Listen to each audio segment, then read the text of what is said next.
Well, good afternoon, everybody.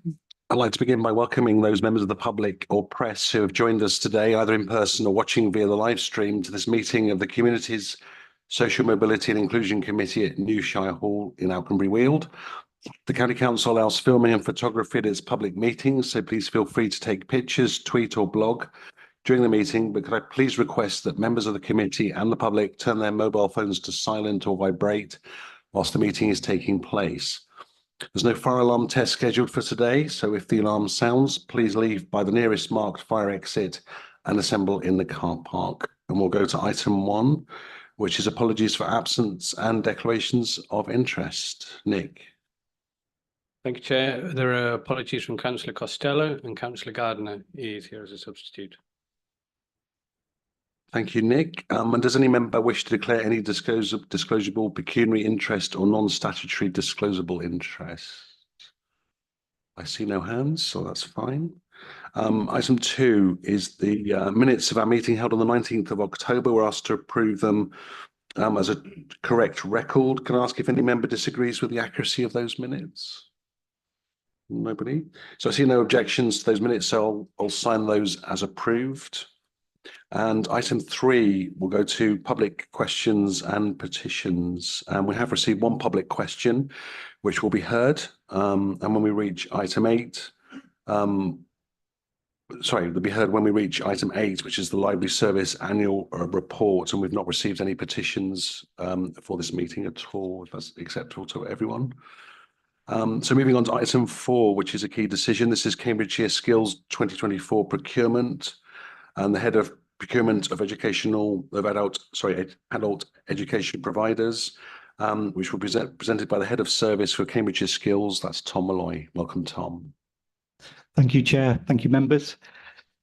So Cambridgeshire Skills, for the last number of years, has subcontracted a proportion of its provision to local providers who are able to access some learners that we would struggle to. So again, these are niche providers. So we don't look to work with providers who can do what we do or replicate, say, what the general colleges do. But these are niche providers who do specialist things. We're currently 18 months into a 2-year contract. These contracts end at the end of this academic year, so the end of July 2024. And we're seeking permission to go out again to tender to re-engage with existing providers and possibly some new ones. We're looking to do this in a slightly different way after working with colleagues in procurement. So rather than just issuing straight contracts, is to utilise the benefits of a pseudo dynamic purchasing system, which will enable us to be more fleet of foot and more responsive to local need. The dynamic purchasing system will engage a number of providers on, in effect, what is a register, and they will list the skills and their localities, and therefore when there's particular needs, we'll be able to approach those through procurement and issue out a call. So again, what this will do over the period of the contracts, so we're looking for 4 years, we will be able to issue contracts depending on our funding to meet that. The benefits of subcontracting are numerous. As I already mentioned, it enables us to meet, learners that we possibly wouldn't engage with, and in some communities where relationships have already been built. It also helps us to support some of our colleagues in the voluntary sector in helping them build capacity and giving them additional income. And also it enables us to do things in certain locations that we wouldn't normally do. For example, just to give some examples of some of the partners that we're currently working with. For example, we work with SR Partnerships, who are based in St Neots, who deliver training on our behalf on building sites, delivering construction qualifications. We also work with organisations that up until recently we were unaware of. For example, an organisation called the Cambridge Russian Speaking Society. We've engaged with those, and they're working with 180 Ukrainians to deliver ESOL. And again, this kind of flexibility and being able to subcontract enables us to do this. There are a number of safeguards that we put in place to protect the funding. So we play on performance. We don't, we're not giving a grant. Again, this is performance on delivery. So once a learner has been enrolled, then we pay. And we also have the capacity in place to ensure that the quality of provision is robust. That's important because, we are under Ofsted, and once we're inspected, so will the subcontractors. So it's important that we ensure the quality of the provision delivered by the subcontractors is as good as ours, and that's something we do. We have staff in place who go out and observe the teaching that takes place in those subcontractors. So that's what we're looking to do. It's a continuation of what we've done successfully over a number of years, with that slight tweak of using the dynamic purchasing system. But yeah, so thank you. And if there's any questions, I'm willing to take those. Thank you very much, Tom. Philippa, you had your hand up. I apologise for that. Oh, I'm so sorry. This person is right. Thank you very much, Tom. And I always enjoy reading about Cambridgeshire Skills because behind it, there's so much good going on. In 3.7, you've given us a very useful summary of what we look for with providers. I just wanted to flag up the fact that we have, and very proud of, this new Care Academy. And that may well be an area with personal care, health and social care and so on, that is not necessarily one you're familiar with, and nor would you be expected to be. But I do hope that the ways in which Cambridgeshire Skills is good at taking people from where they are and enriching their skills or whatever will be particularly used in terms of boosting the care skills that people can have, both because they almost get them by accident to start with, and then they may be a career opportunity. So just wanted to flag that up. I'm sure it's on your radar already, but I just want to make sure the whole council is very aware of this new Care Academy.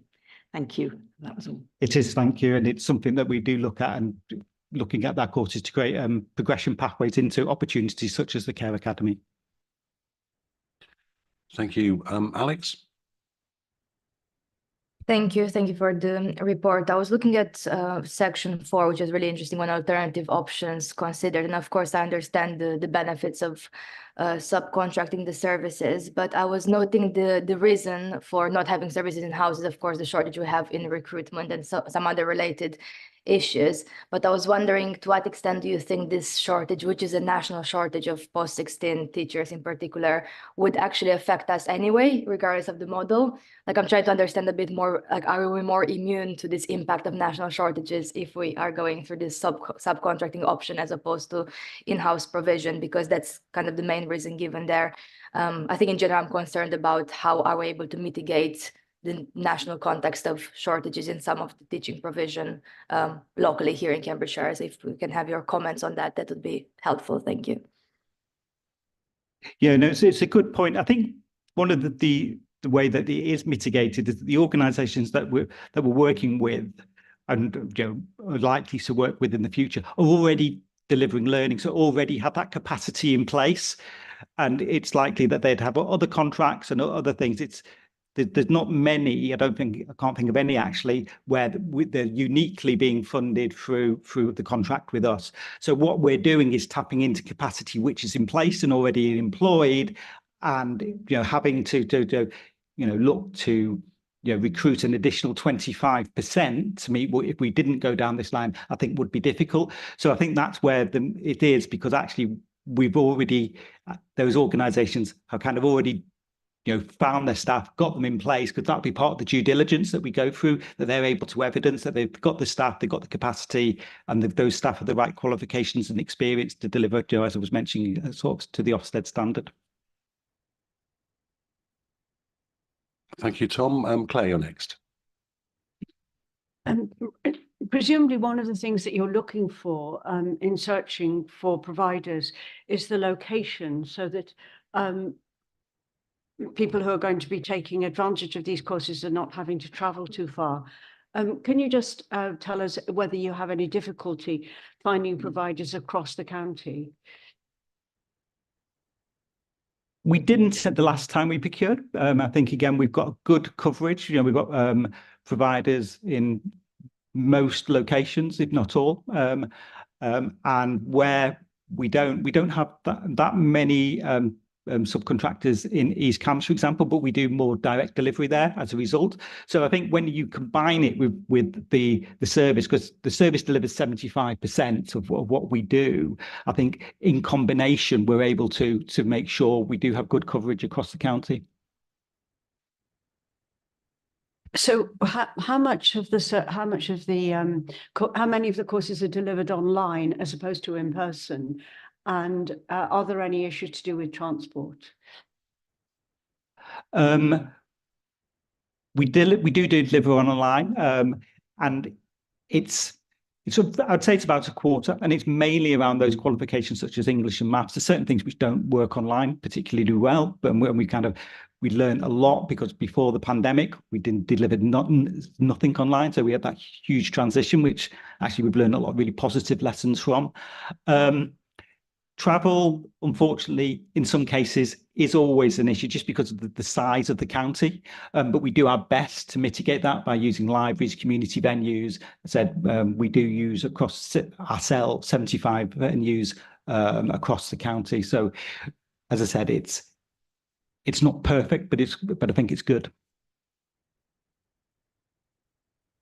Thank you, Tom. Any further questions from anyone? No, well, thank you very much for your report and for coming to see us this afternoon.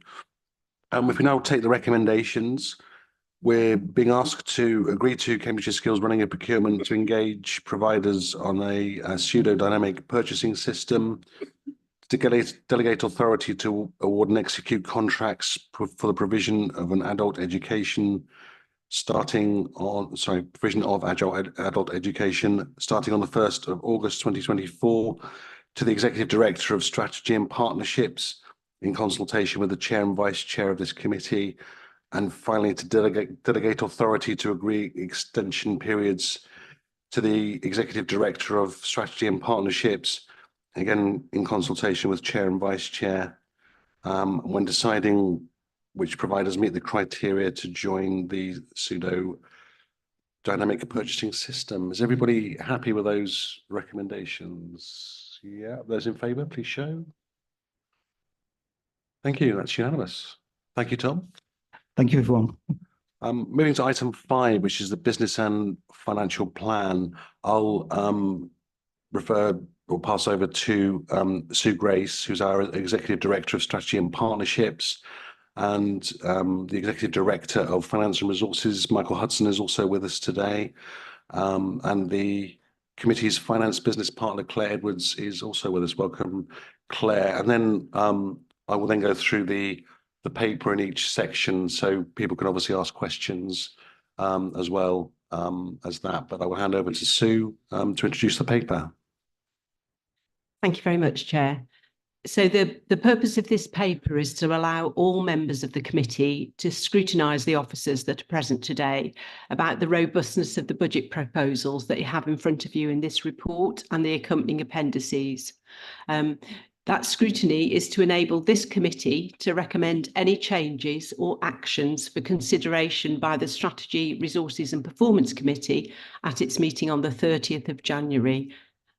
And that will enable a budget to be proposed to full council at its meeting on the 13th of February. I just want to introduce the other officers who are present, because we have quite a few here. We have, as well as Michael to my left, sitting next to Michael, we have Lisa Riddle, and Lisa is the Service Director for Communities, Libraries and Skills. We also, at the presenting table, alongside Claire, we have Peter Gell, who is the Assistant Director for Regulatory Services, and we have Stephen Howarth, who's our Head of Finance as well. So we are fairly confident that whatever we're asked, we'll be able to answer, and anything we can't answer, we'll deflect to Michael. So thank you. Councillor Sanderson will guide us through the report section by section, as he just said, and as officers answer questions, as I say, that is about bringing clarity to all members of the committee about what is being proposed, so that you have the assurance around the proposals and you can raise any further points. Michael and I will be taking notes of any items that the committee does want to put forward for consideration by Strategy, Resources and Performance, and at the end of the item and we will summarise those notes. And so you are confident that we have captured anything that you want us to take forward for consideration at Strategy, Resources and Performance at the end of this month. The report, as you'll see, includes investment proposals in our anti-poverty work. This links to considerations about our response to poverty, and particularly in the anticipated light of the ending of the Household Support Fund, but also the commitment that we have as a council to supporting people out of poverty, which is one of our ambitions in the strategic framework. Our response to poverty and people experiencing poverty will be considered in other committees as well as in the COSMIC committee. So the Children's and Young People's Committee will be considering a 3 million investment to enable us to maintain the delivery of food vouchers during school holidays to families who have children who are eligible for free school meals. And in the Adults and Health Committee, members of that committee will be discussing plans to review and benchmark adult social care charges, as well as how the work that happens through COSMIC can be aligned and work with the welfare benefits team in adult social care. So you will see there are some links between the proposal here around investment in an anti-poverty strategy and action plan that links across to other activity in other committees, which will be discussed over this week and next week. The report also includes a proposal to invest in our libraries. This links to another proposal that's going to be considered in the Asset and Procurement Committee, which focuses on rationalising our office estate. And so the proposal around rationalising our office estate is complemented by this investment in libraries, which proposes to extend the use of certain libraries in particular as places for staff to work from, as spaces for more service delivery from the County Council and its partners, as well as the ongoing use of our libraries by our communities. You'll see there are 3 recommendations in the report. And as Councillor Sanderson has said, obviously we'll go through those recommendations at the end, but I just wanted to note the amendment to the second recommendation as requested by our monitoring officer. All members of the committee were notified of this change in advance. The reasons this change is taking place is just to be certain that the recommendations across all committees are entirely consistent. And so the revised recommendation reads to recommend changes and/or actions for consideration by Strategy, Resources and Performance Committee at its meeting on the 30th of January 2024 to enable a budget to be proposed to full council on the 13th of February 2024. So a slight change to the second recommendation to align it with other committees. I don't intend Councillor Sanderson to say any more by way of introduction, so I'll hand back to you as chair to take members through each section of the committee paper. Thank you. Thank you very much, Sue. So we'll start at the beginning, which is item 1, which is creating a greener and fairer, more caring Cambridgeshire. Do we have any questions on that? That's really the introduction to the paper. But any questions on those 3 paragraphs at section 1? Cool. So section 2 is overview of corporate position. And even a bar chart at the end there. Any questions on that section so far? No. And then we'll move on to item 3, which is delivering the council's strategic framework ambitions and investing in its priorities, which links into one of our main ambitions, which is helping people out of poverty and income equality. Item 3, anybody wish to raise anything? Claire, thank you. Yes, and thank you very much for the paper, and I'm very supportive of this.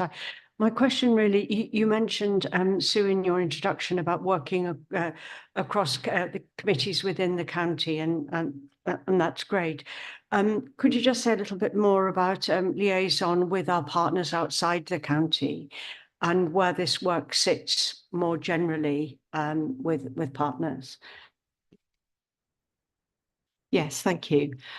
So the proposal that we have around the anti-poverty work is that in the first stage we'll be developing the strategy with colleagues across the council, so we're clear about the council's offer and the council's response comprehensively in terms of everything that we do right across all services and all committees that support people out of poverty.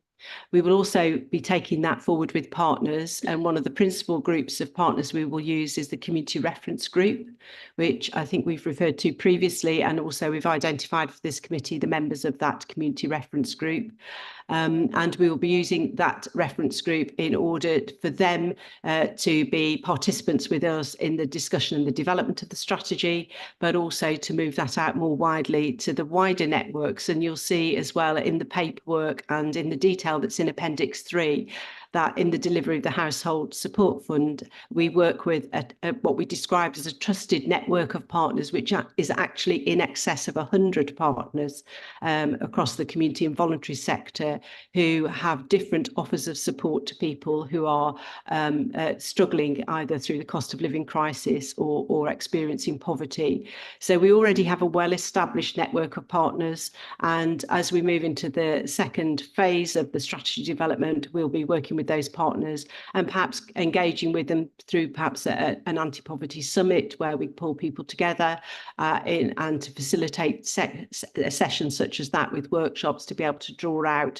what those partners are doing and then to explore that in greater detail so it develops into a fully comprehensive system-wide action plan. That is our ambition, and we know that partners are very positive about that ambition because they're already supporting us in this work, and of course it goes without saying, but our district and city council partners are part of that community reference group and are intrinsic to this work, particularly given the nature of the services that the districts provide around benefit payments and housing, for instance. So yes, absolutely, a whole range of partners. Thank you. Thank you. Jeff. Thank you, Chair. I've got two questions. One is probably very simple and just requires you officers to point me in the right direction for the response. But another one is a very specific question, but it relates to a more general matter that we all have concerns about. So first simple question is, I've been looking through the figures for the Capital Priorities Fund. Where does that appear? How is it provided for? I can't see it, but I'm sure it's there somewhere. I believe it's the responsibility of this committee, but it may be funded from another. I think it's now called the Cambridgeshire Priorities Fund. So I think I know what you mean. What did I say? Yes, that's fine. My second question relates to the libraries. I mean, we don't have detailed figures. Obviously, there's the base budget and some the additional costs for this year. But in the earlier part of our agenda today, we're told that the library service is investigating possible changes to reflect new uses and demand. And again, this is presumably something that's an ongoing study and will produce new facilities or services through libraries. And again, my question is that provided for in the figures that we have before us, or are we moving it on into future years? And I think we're all a little concerned in looking at any annual budget that we're just simply not deferring a problem for future years. So perhaps you can give me a little bit of insurance with regard. I mean, I'm focusing here on libraries, but I suppose it's a general question. Thank you. I think Lisa Riddle will answer part of that and then I'll happily pick up as well. Thank you, Lisa. Thank you, Sue. So in relation to the Capitals Priority Fund, that the £1 million that is out for, well, has been bidded on up until Christmas this year, will be spent by March the 31st this year. So we'll bring recommendations back to committee in March for that £1 million pot of funding. So at the moment, there should be a number of people in the room who are involved in scoring the bids towards the end of January, early February, and then a paper will come back to committee in March. Can I just follow up on that? In effect, it's banked, it's held but will be spent in the following years. It will be committed, yeah, this year. Yeah. Thank you. And in terms of the second question around the investment in the library service, it's recognised, and actually the libraries have already secured some external investment through the Department for Culture, Media and Sport to transform spaces in Central Library and in March Library to actually make those spaces more flexible. And so that, you know, practical things like being able to move furniture, move shelves, you know, maybe sprucing up a space, making it more flexible for community use and for different groups to use. And the investment we're proposing here is very much around those physical spaces in libraries, because sometimes the things that prohibit the use of a library either as a drop-down place for staff to work from or to meet with residents or for partners to work from is the inflexibility of the space, because the way we use libraries now is transformed. And so libraries will still retain at their very heart all the resources that we expect to see in a library, but that ability to use the space more flexibly is what we're looking at through this investment. And so that is absolutely about enabling the library service to play its full part in terms of the vision for the future of that service. And yes, as I'm sure the way the money is allocated, the 1.32 million, as the detail around that expenditure is developed, then if that money needs to be retained and transferred into a future year, then it will be secured through this commitment. That's my understanding through this budget proposal. I just ask a quick supplementary. I mean, we haven't got any report on the status of the study that's ongoing at the moment, but is it likely to reveal any surprises or anything that's going to require extensive expenditure?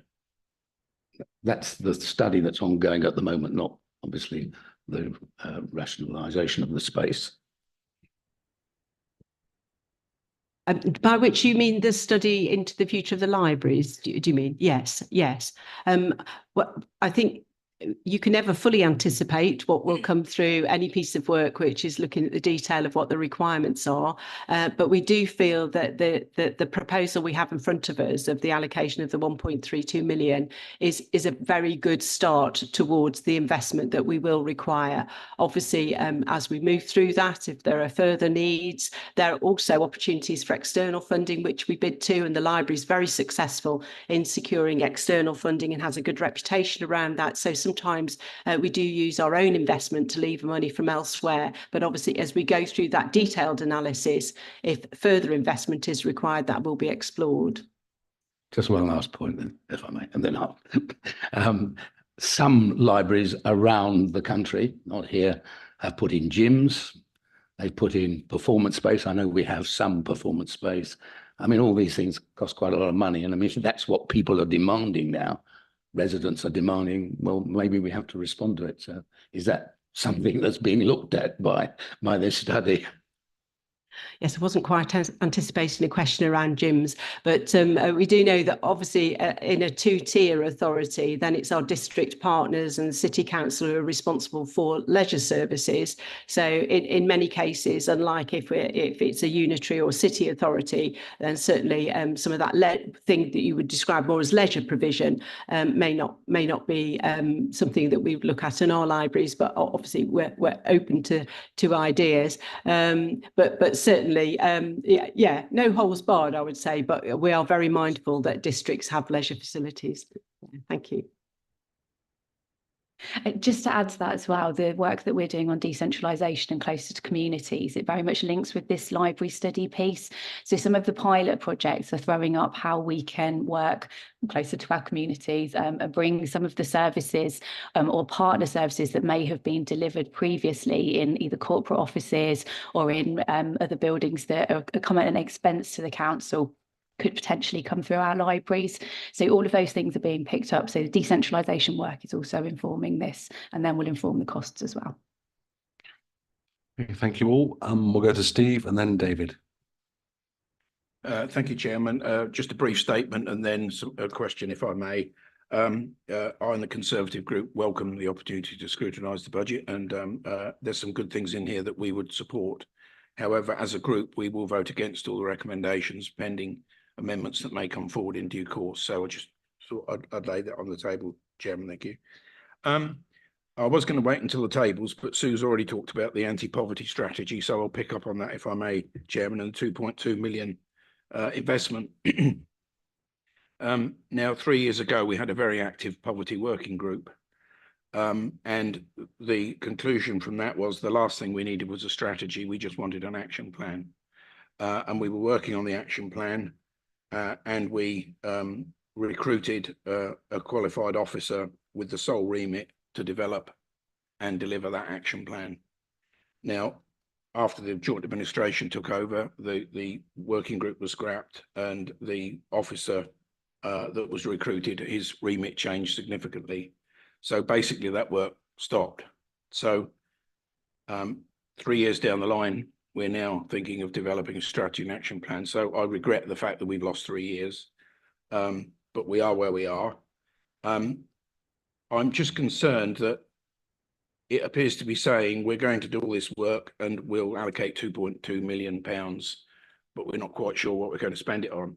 The business case is very flimsy. It talks about developing policy, working with partners, breaking down barriers, etc. But it doesn't actually say what the money will be spent on and what will be delivered. So is there any delivery in this element? What's the outcome? It sounds it's all about process, Sue. So I'm just, where are we actually going to spend the money is what I'm asking. We can only use reserves once. So apart from having a better policy and working with our partners, which is great, to me, that doesn't cost £2.2 million. So I just want to know what the actual money will be spent on, if I may. Thank you. Yes, thank you. So I want to assure you that the strategy is simply to ensure the alignment across all the partners to make sure that we're maximising the way we coordinate and work together, and that the £2.2 million is absolutely, it's the offer's intention that is around delivery. We don't have yet a fully detailed plan around delivery because we don't want to anticipate that work with the partners. Nevertheless, we're very conscious of the anticipated ending of the Household Support Fund. Some of the delivery that we've engaged in over the recent times as we have worked on that is, for example, to contract with organisations like the Citizens Advice Bureau, who've been incredibly effective at supporting individuals in terms of ensuring that their income is maximised. So we are looking actively around some transitional arrangements with the expected ending of the Household Support Fund. So there is an immediate offer which is about delivery through the County Council, that may be through other parties, to ensure that those individuals and families who need support and help and guidance will receive that through what we offer as a County Council, as well as through the wide network of partners that offer very practical support as well. The remaining amount from the 2.2 million will be subject to the discussions through those partnership arrangements, but be assured that the delivery plan will come back to this committee, will be seen, and it will be focused on taking action to support people. So that's the intention. Thank you. I think it's just worth drawing to members' attention. You'll see at 3.2 Household Support Fund, sadly, that will not be continuing, we believe, after the 31st of March. Jeremy Hunt made his autumn statement on the 22nd of November. He was asked if Household Support Fund would continue. He indicated it would, but in a sort of classic Whitehall response, he apparently misspoke, and that's not the case, regrettably. And as Sue pointed out, there has been a lot of progress made under that scheme. It was a generous scheme, be the first to acknowledge that. And the team were doing a lot of work as well on income maximisation, which we don't want to lose, because not only was that a lifeline to people who are in need, also help them to know what they're entitled to find a way out of poverty. So we absolutely don't want to lose any of that opportunity. David, you're next. Thank you, Chair. Thank you. Lisa or Sue, I don't know. It's a follow-on from the Libraries Plus. Sorry to go on about this. It's a nice investment of 1.2. David, could I just ask you to speak? It's a nice investment of £1.232 million. Have the libraries been identified, and do they cover all parts of the county?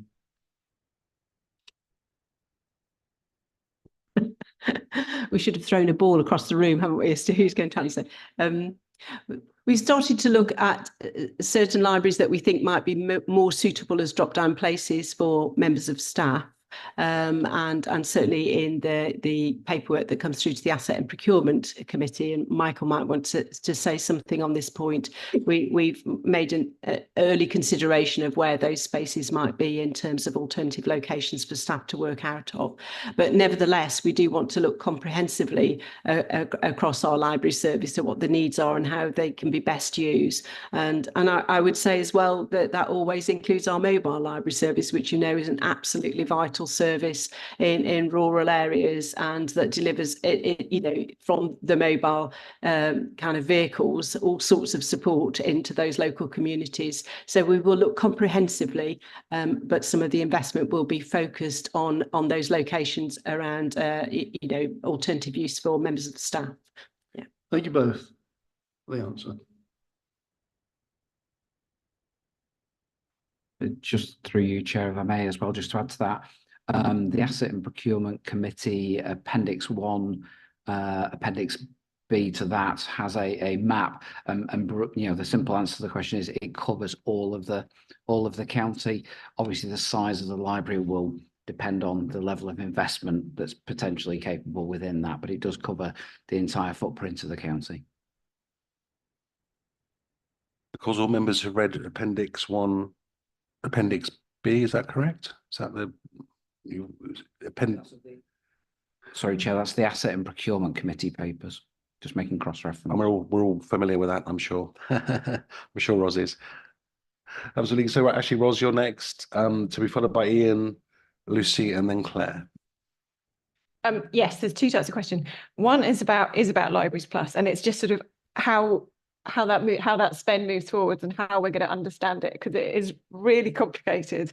And you know, when you read the libraries report, it says this happens in Sawston and this happens in March, and it's really difficult to get your head around an entire county. So understanding how that piece of work progresses and what we see at committee, and how it's going to be sort of presented so that we can get our heads around it would be really helpful. So seeing how, being able to scrutinise ongoingly that spend, I guess that's how will that work? That's my question. And the second question is, could you confirm how much the Household Support Fund was this year, and what the impact of the loss is going to be? Because, you know, it feels, if there's 100 partner organisations, that is a big loss to deal with that. I recognise we can't, that was government money and there was nothing we can do about that, but that is going to make a big difference to Cambridgeshire. Lisa, are you able to pick up the first point? Thank you. I can, and I was just going back through my papers to get the exact figure for you for HSF, but I will answer that just if in a couple of minutes' time. But in terms of the scrutiny and the plans for Library Plus spend, our proposal would be to have an internal board that is set up to cover a range of topics, which would include looking at where the investment sits for this work. And then that is something that we could take to spokes and also report back to this committee, our recommendations moving forward. Okay, thank you. And just to add to that, so that internal board will be an officer board to ensure that the detail of that work progresses. But also we already have a group that works, a member group that works alongside the library service. So we'll continue to use that group, and obviously we'll continue to bring updates to this committee. And I think one of the kind of really positive aspects of this committee is, like, we've got the annual report from the library service later on this agenda today, and actually being able to come back to you with regular updates to committee and understanding what you want to see in the committee forum, how we can work with the member group, as well as the detailed work that officers need to do to progress. So yes, it is complicated, and I think part of the delight of the library service is it has a core offer, but we absolutely want the libraries in different places to also have that core offer amplified by the things that are, I need to wave my hands to put the lights on. Oh no, it's not one of those here, is it? It's a button.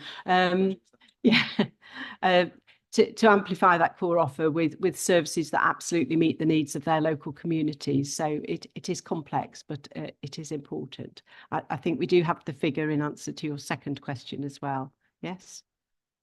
I might refer to colleagues, Stephen. Thank you. Yeah, the allocation for financial year 23-24 was 7.2-ish million pounds, just under 7.2 million for Cambridgeshire. Thank you, Stephen. Ian, you're next. Thank you very much, Chair. The question is with regard to the 1.32 million with regard to libraries. Is there any, in that figure, is there anything there to improve the mobile library service? Because in the rural areas, people can't always get into the towns and cities. So I'm just wondering if there's any improvement to the library service if we're trying to get mobile library service, if we're trying to get closer to our communities, which I haven't seen to date, but I might have missed it. Thank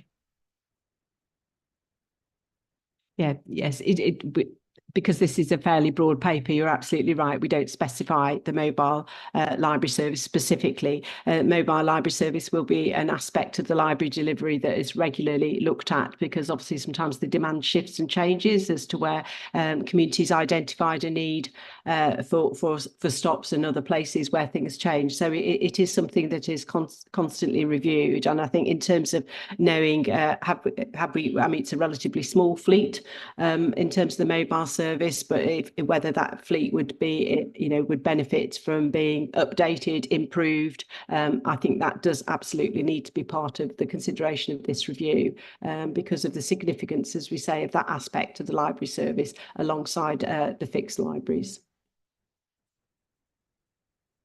Thank you, Chair. Yes, well, it's just, my thoughts are we need to be able to get into the rural areas to tell residents there about the range of services they could perhaps access, because in the division I cover, there's no bus service. So unless the service comes to them, they can't get into the various towns, into Huntingdon easy. So therefore they might miss something that they could have if the service was there.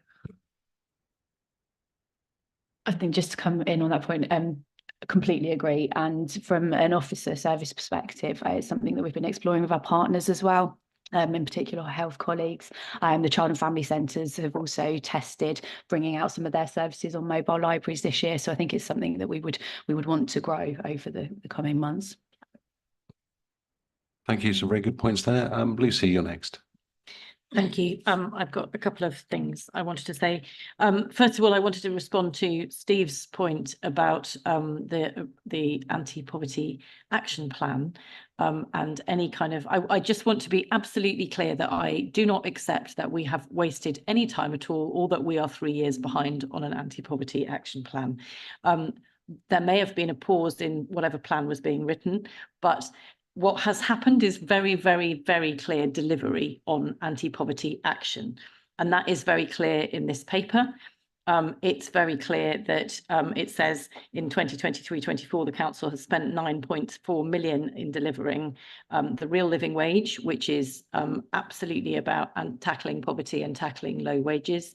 The money for free school meals, 7 million direct support to families who are struggling financially through holiday vouchers to more than 22,000 Cambridgeshire children.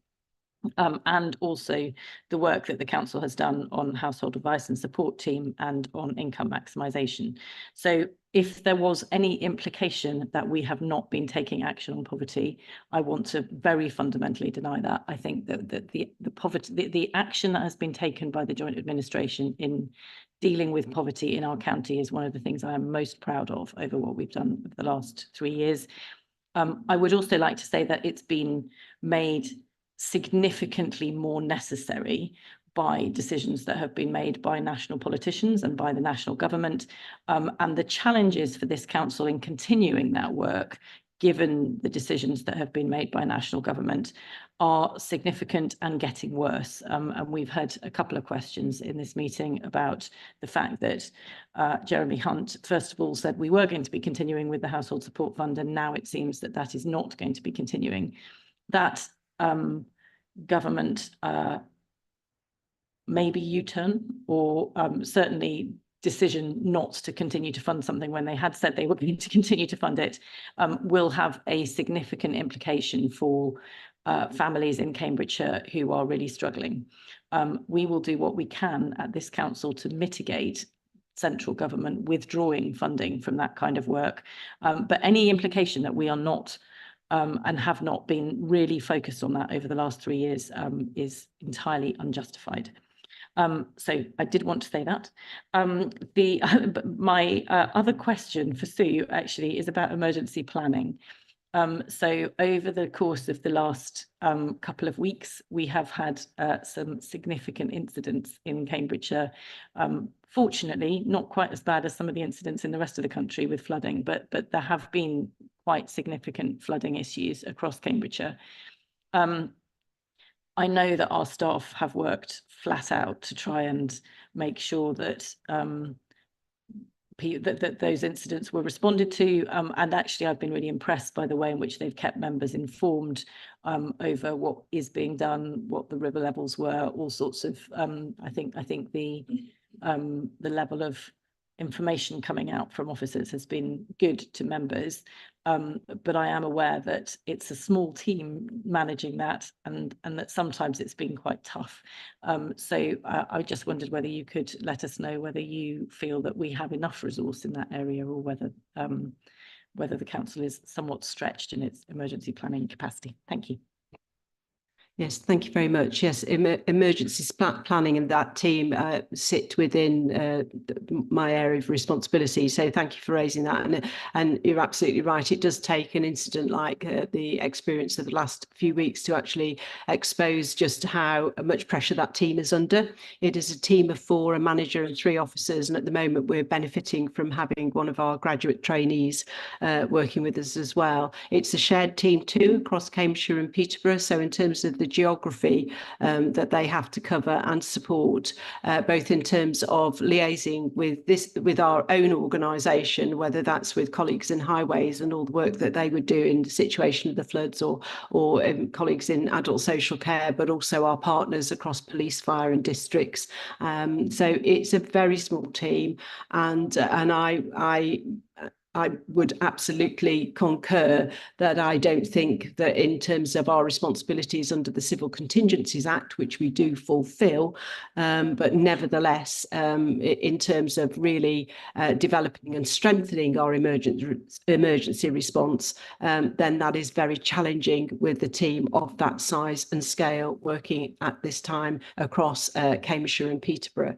So yes, I think if the council was minded to look at further investment in that team in order that we could grow that resource, even in a small way, it would make a significant difference to that particular operation on behalf of all of us. And as I say, they worked fantastically well last week in order to support community groups who are obviously, particularly in areas of pressure such as St Ives and Alconbury villages, for example, in order to ensure that those community groups are ready to respond and support through the volunteer network that we have, but also, as I say, more widely working as part of the local resilience forum. So yes, a very small effective team, but under a lot of pressure, as was exposed through last week. Yes, thank you. Thank you. Claire. I want to take us back to libraries and to agree with Councillor Gardner about the importance of the mobile libraries, but also the community volunteer libraries. In my whole parts of my division are reliant on volunteer libraries as well as the mobile libraries.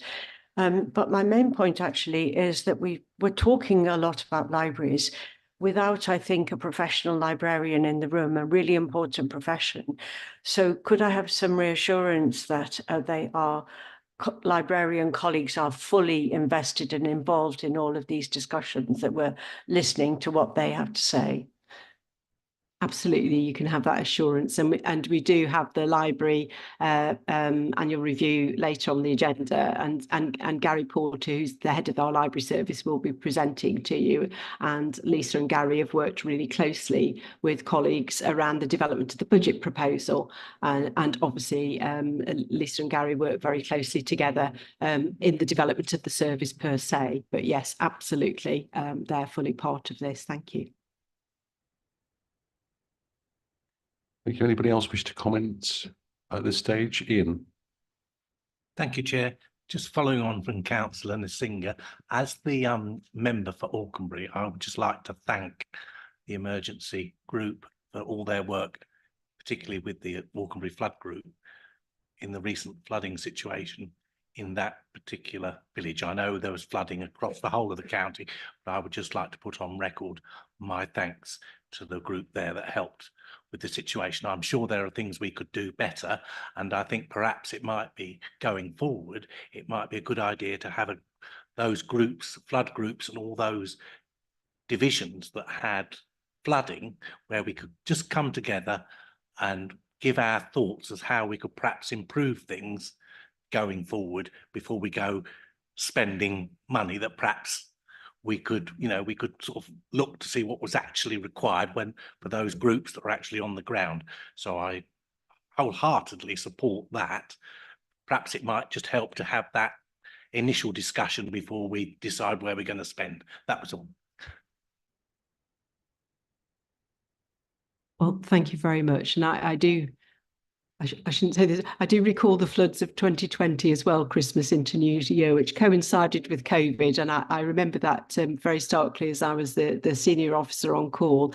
And we absolutely did bring some of the community groups together following those particular floods, and the strengthening of the community flood groups since 2020 is something that I think the communities have stood up and done fantastically well, and all of those volunteers. So I'm pleased to say, in a very different place in 2022 because of the commitment of our residents and those volunteers to be able to make those flood groups work as effectively as we have now. So I'm sure there's further we can do, but yeah, it's very, as somebody who was part of the 2020 incident and seeing how things were on the ground in communities such as Auchenbury in 2022, it's a positive step forward. So thank you very much. Thank you. Thank you, Chair. Yes, I would just like to put on record my thanks to the Auchenbury Flood Group as well, because they did an absolute sterling job in the recent flooding. It was just a shame we had the odd motorist deciding to remove road closed signs and bollards and then driving through flood water, which then creates an additional hazard to properties. But, perhaps we need to educate drivers not to go past road closed signs when there are floods. That seems like a very risky thing to do, very irresponsible. Yeah, absolutely. Thank you. Okay, Lucy. Yeah, I think, just sorry, this to hijack the conversation about flooding, but I think that the education of drivers about the impact that driving through has, not just on them if they get stuck, but also the impact of pushing water off the road and potentially into people's properties is something that isn't well enough understood. And definitely there's a kind of a piece of education stuff that could be helpfully done in that space, because those road closure signs are not just there to keep for the safety of people using the road, they're also there for the safety and the property of the people right next to the road. And I don't think that's always necessarily as well understood as it could be. Absolutely, some good points all around there. We'll move on to item 4, part 4 of the report, which is the revenue and capital proposals. Does anybody have any questions or anything they'd like to raise on this part of the agenda?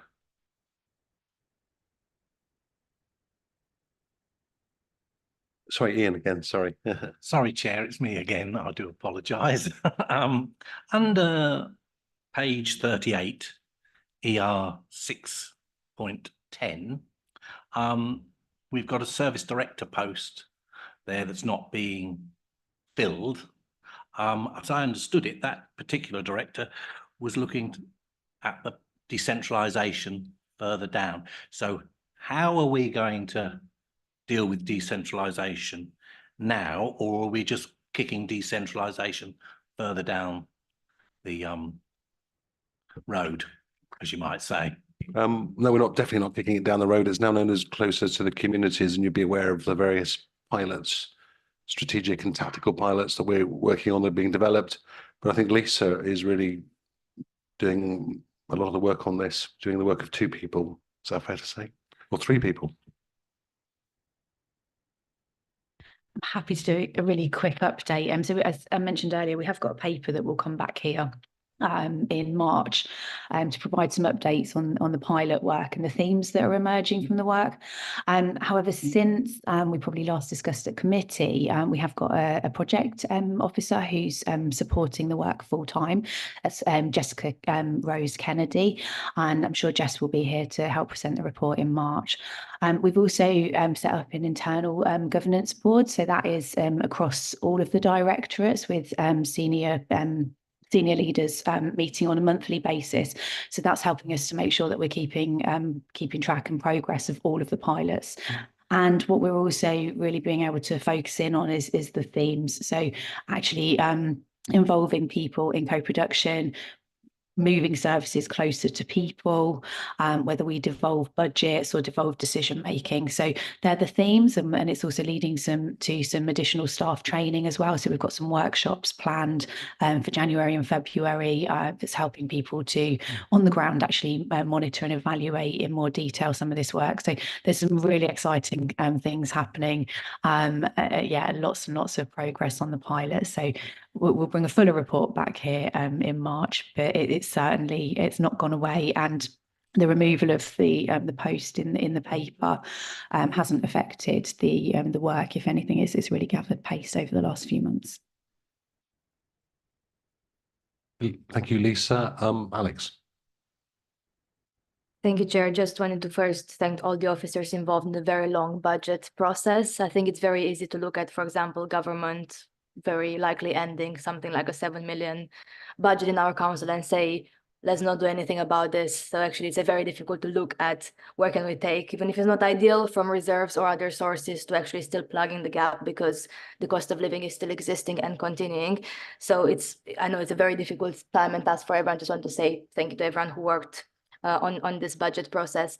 I have a specific question around on page 36, there is the table on priorities and investments. So of course we have the temporary investment in the migration policy and partnerships role. And we knew from the beginning it was a temporary, like a 3-year kind of project, of course, to work on the Libraries of Sanctuary work and like working towards the Council of Sanctuary status. I was wondering to what extent are we confident that this work can actually be completed within the time frame we have for this temporary investment? Of course, I understand we can't predict whether a next government would put more money into, for example, local level migration work. We can't really predict that, but at the same time, I'm just wondering to what extent we're actually able to deliver within the time frame that is presented here. Thank you. Thank you. So specifically in relation to the sanctuary work, that's ongoing at the moment, and Ashraf Ahmed, who has been appointed as the migration policy role, he's had meetings with the national organisation, so he's progressing that work. So we feel quite confident actually about progressing and developing and enhancing the support in that area. Thank you. Anything else on section 4 of the report at all? Ian, yeah.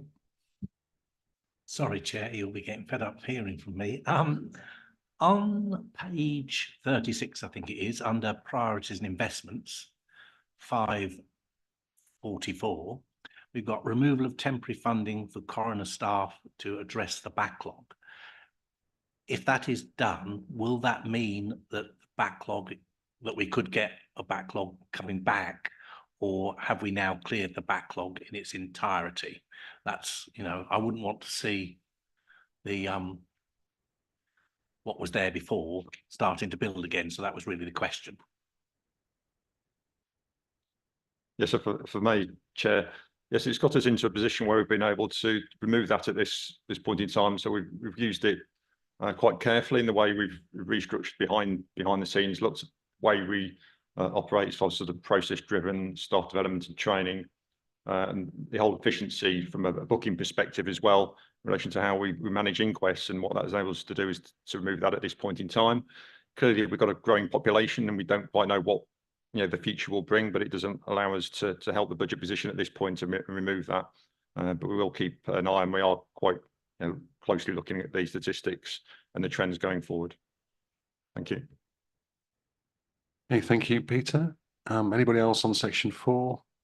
No. So we're going to section 5, which is the significant implications, resource implications and statutory legal risks, etc. Philippa?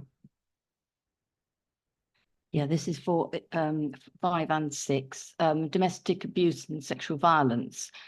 Could somebody explain to me, and I think I may be speaking on behalf of anybody who happens to be watching online, or I can look at it again online, quite what's happened with the figures there, going from one column to another. We have a reference back from page 38 to 37, as you know. Could you just take me through that, please? The budget for that service has moved internally between office and directorates ahead of next financial year, but remains under the remit of this committee. So in the budget tables for this committee, you effectively get the line coming out of one service and the line going into the other service, netting it off. But if you look at Sue's directorate budget tables, it shows that service then coming in. And if you look at the place and sustainability budget tables, it shows it going out. But as I say, they're both under the remit of this committee. So it's just an internal movement of where that budget sits. Can I come? I think I didn't make my question clear enough. We read that that there's a grant is due to end. Now, I'm wondering, does that mean it's just going to be called something else, or we're not getting the money?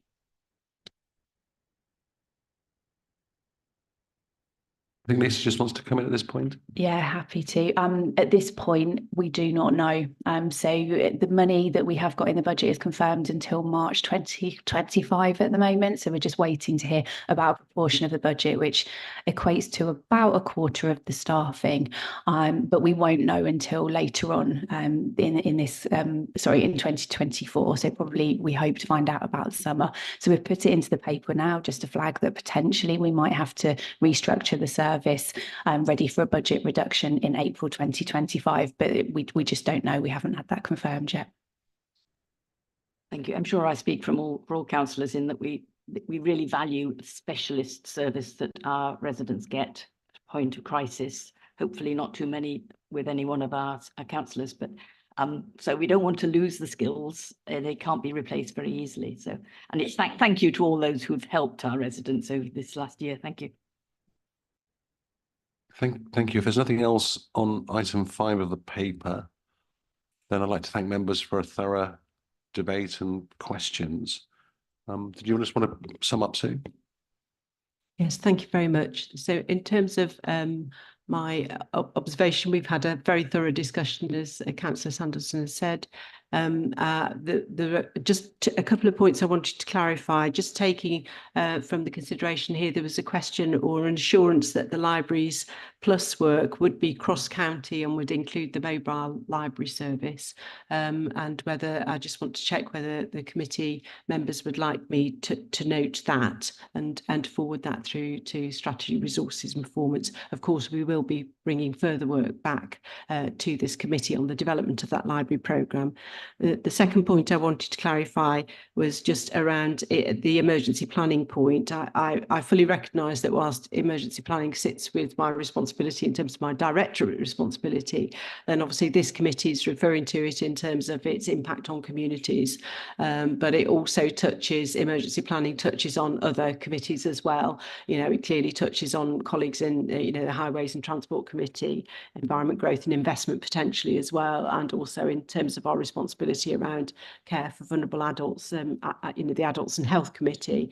But I just wanted to check that in terms of the notes that Michael and I take, that this committee would like us also to ask for further consideration around investment in the emergency planning team as a result of the impact on communities if that team is under-resourced, and for that to be taken as further consideration to strategy, resources and performance. That would be my summary around those 2 points of things to take forward for further consideration. These are not decisions. This is simply saying this is a record of the discussion and these things we'd like to note, and we would like those points discussed at strategy, resources and performance at its meeting on the 30th of January. Thank you, Sue. David, did you want to comment? Please, just a comment. I referred to the libraries and what libraries have been chosen. Michael mentioned the library list of libraries in the A&P agenda. But you said, Sue, it's not just those. You're looking at all libraries. Yeah. That's still not defined yet. Yeah. And that's what pleased me. Thank you very much. Thank you. Thank you. So we're happy, this is outside the recommendations, to feed that back to strategy and resources on that basis. If everybody's happy with that, okay. So we'll go to those recommendations which were at the front of the agenda. I won't read them out again, but as you know, one of them, B, has been slightly amended, which Sue obviously covered at the start of her remarks. So can I see all those in favour of those 3 recommendations? Thank you very much. And can I see those against?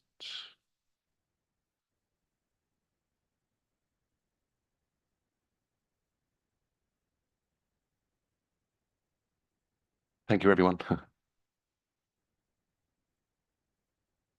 Abstentions from anyone at all? From Jan, thank you. Thank you, Chair. That's 9 in favour, 4 against and 1 abstention. Okay, thank you very much. And thank you for your contributions. I thought it was a really good debate. And we'll go now on to item 6, which is the Cambridgeshire and Peterborough Trading Standards Annual Report, and that's Peter. And thank you all to the officer team as well for your attendance, particularly the finance team. Thank you. Thank you, Chair. What I thought I'd do is give you some highlights from the report. You obviously had an opportunity to read it, so very happy to answer any questions afterwards. A number of things I'd just like to highlight. First of all, which is the primary authority work that continues to go well. So this is where we provide paid for advice to national businesses. As a service has been continuing to grow, it also brings in a revenue stream to the council, and it enables us through that revenue stream to keep the expertise in-house that supports local delivery and advice across the county. One of the areas that we continue to see quite a demand is in relation to product safety. That's, in this respect, that's safety of consumer goods, the things that you and I would buy. Again, quite a lot of imports, which creates a lot of the work, so things imported from overseas. It's very easy now, as you would be aware, to buy things over the web, and a lot of businesses set themselves up in that manner, and in that sense operating from home and don't register. We also have big importers that import into the country, into warehouses, and often we get information from the entry points into the UK in order to undertake assessments of those sites to ensure that the goods themselves are safe. Food standards work, again, is one of those important areas for trading standards. Certainly looking at things like allergies continues to be a theme. It's something we've reported on in the past, and increasingly people seem to have allergies to products, and obviously the implications, if labelling isn't correct, can be quite severe, can put people in hospital and can result in death. So obviously getting that right and ensuring businesses are aware of what is required is important. An area that increasingly focuses is around illicit sales. So it's tobacco. It's also links into things underage sales, vaping work, as you'll be aware from quite a lot of media coverage at the moment. It's quite a lot of counterfeit products as well in the vaping sector. We've got a lot of underage and young persons now getting sort of hooked on those products. So it's of interest to a number of agencies, not just ourselves, so the HMRC, and we undertake work and have some funding from them to do operations across the locality. But also it's important as far as our health inequalities and working with our public health colleagues. And again, we're doing some work with them in relation to that as a sector.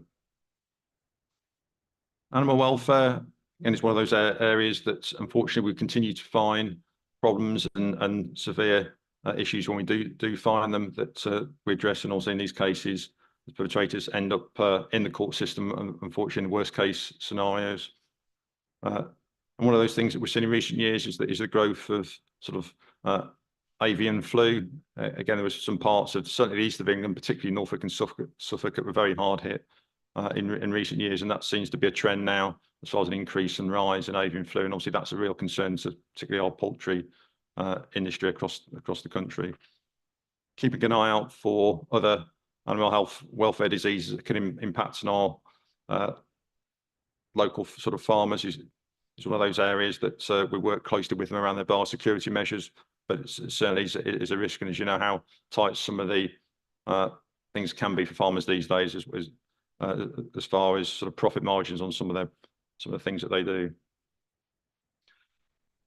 Safety of sports grounds, just a couple of things to say on this. It's something we've done for a number of years, but there are links now in relation to something called the Protect Duty, which is legislation that government wish to bring in to tighten up around anti-terrorism rules. Now, as far as our approved venues and looking at things like the Newmarket Racecourse, our football grounds, those measures, as far as whether it's security checks, whether it's sort of going in and metal detectors, whether it's blocking access to vehicles getting too close to sites. Those are things that have been fairly used to in particular sporting arenas for a while now. But the Protect legislation is going through Parliament at the moment.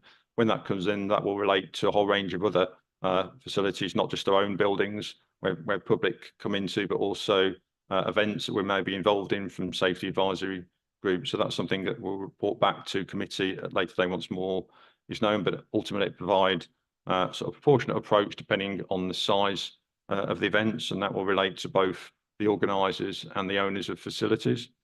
And it will base sort of statutory requirements as far as the measures that those places must put in. So at the moment, there's guidance out there, and we certainly do a lot ourselves as an organisation in relation to our own protection, whether it would be cyber attacks organisationally as far as what we put in place from an IT perspective, but also what we do as far as our own facilities. But this will certainly bring in more measures going forward.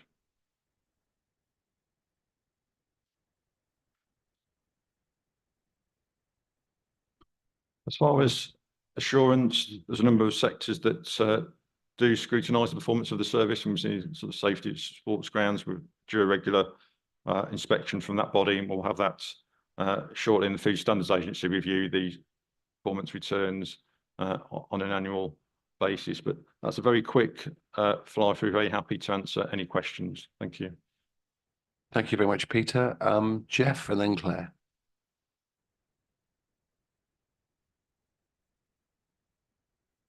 Beg your pardon, I was next on. Thank you, Chair.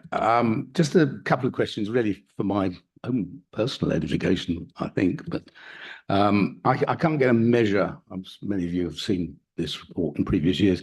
Can't get a measure of just how big the service is, how many officers you employ or we employ. Can I ask whether we are in fact a prosecuting authority? Because I don't know. It's very much in the news at the moment, these things. And one of the things you don't mention, which I know is a problem in other parts of the country, and I just wonder whether there's any extent of this problem here, is pop-up businesses like nail bars and sweet shops and car cleaning and all sorts of other things where people establish a business for a short period of time, don't pay their VAT, don't pay their tax, close the company and then pop up somewhere else. Is that within the remit of the trading standards team? And is there any extent of that problem within Cambridgeshire? A lot of questions there, so. Thank you. So taking them in order. So the size of the service is 22 sort of full-time equivalent staff, but that's a service that operates across Cambridgeshire and Peterborough. So approximately 70% of that resource is sort of a Cambridgeshire resource.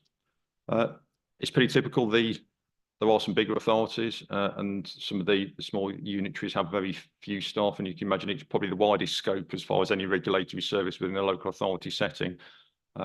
So it is a challenge. We have to use intelligence to inform the work and what we can do. We're trying to make a difference as far as outcomes in a narrow part of that field. So it's maximising the impacts that we can have.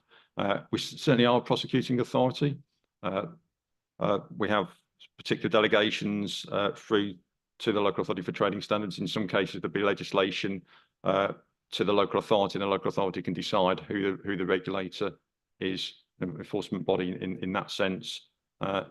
Obviously, with the nature of certain things that we do, very business related. In a county setting, it will be trading standards. There's obviously more scope in a unitary or metropolitan borough, but with a range of other services, and some of those functions may distribute it to others. As far as pop-up businesses, you're absolutely right. They are a challenge. I think there's no simple solution, for being honest, depending on the nature. In some cases, there may be a license required, but that license will be from another body. It could be a street trading license, so it could be from colleagues from Environmental Health, it could be a hawking license from the police.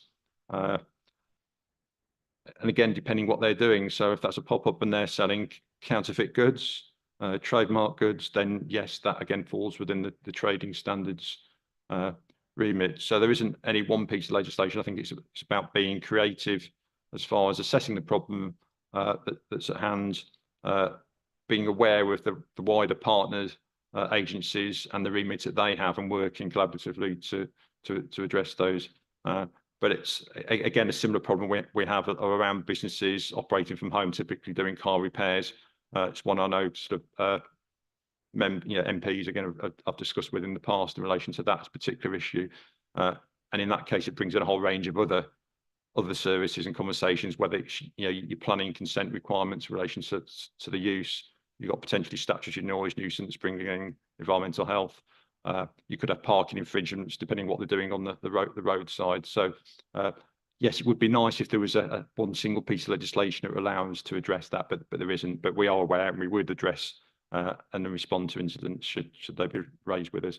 As far as across Cambridgeshire, there will be at times in different locations, probably more in line with things like Christmas when there's more of a market, or tourist periods in certain parts again of probably Cambridge again, trying to maximise opportunities in that sense.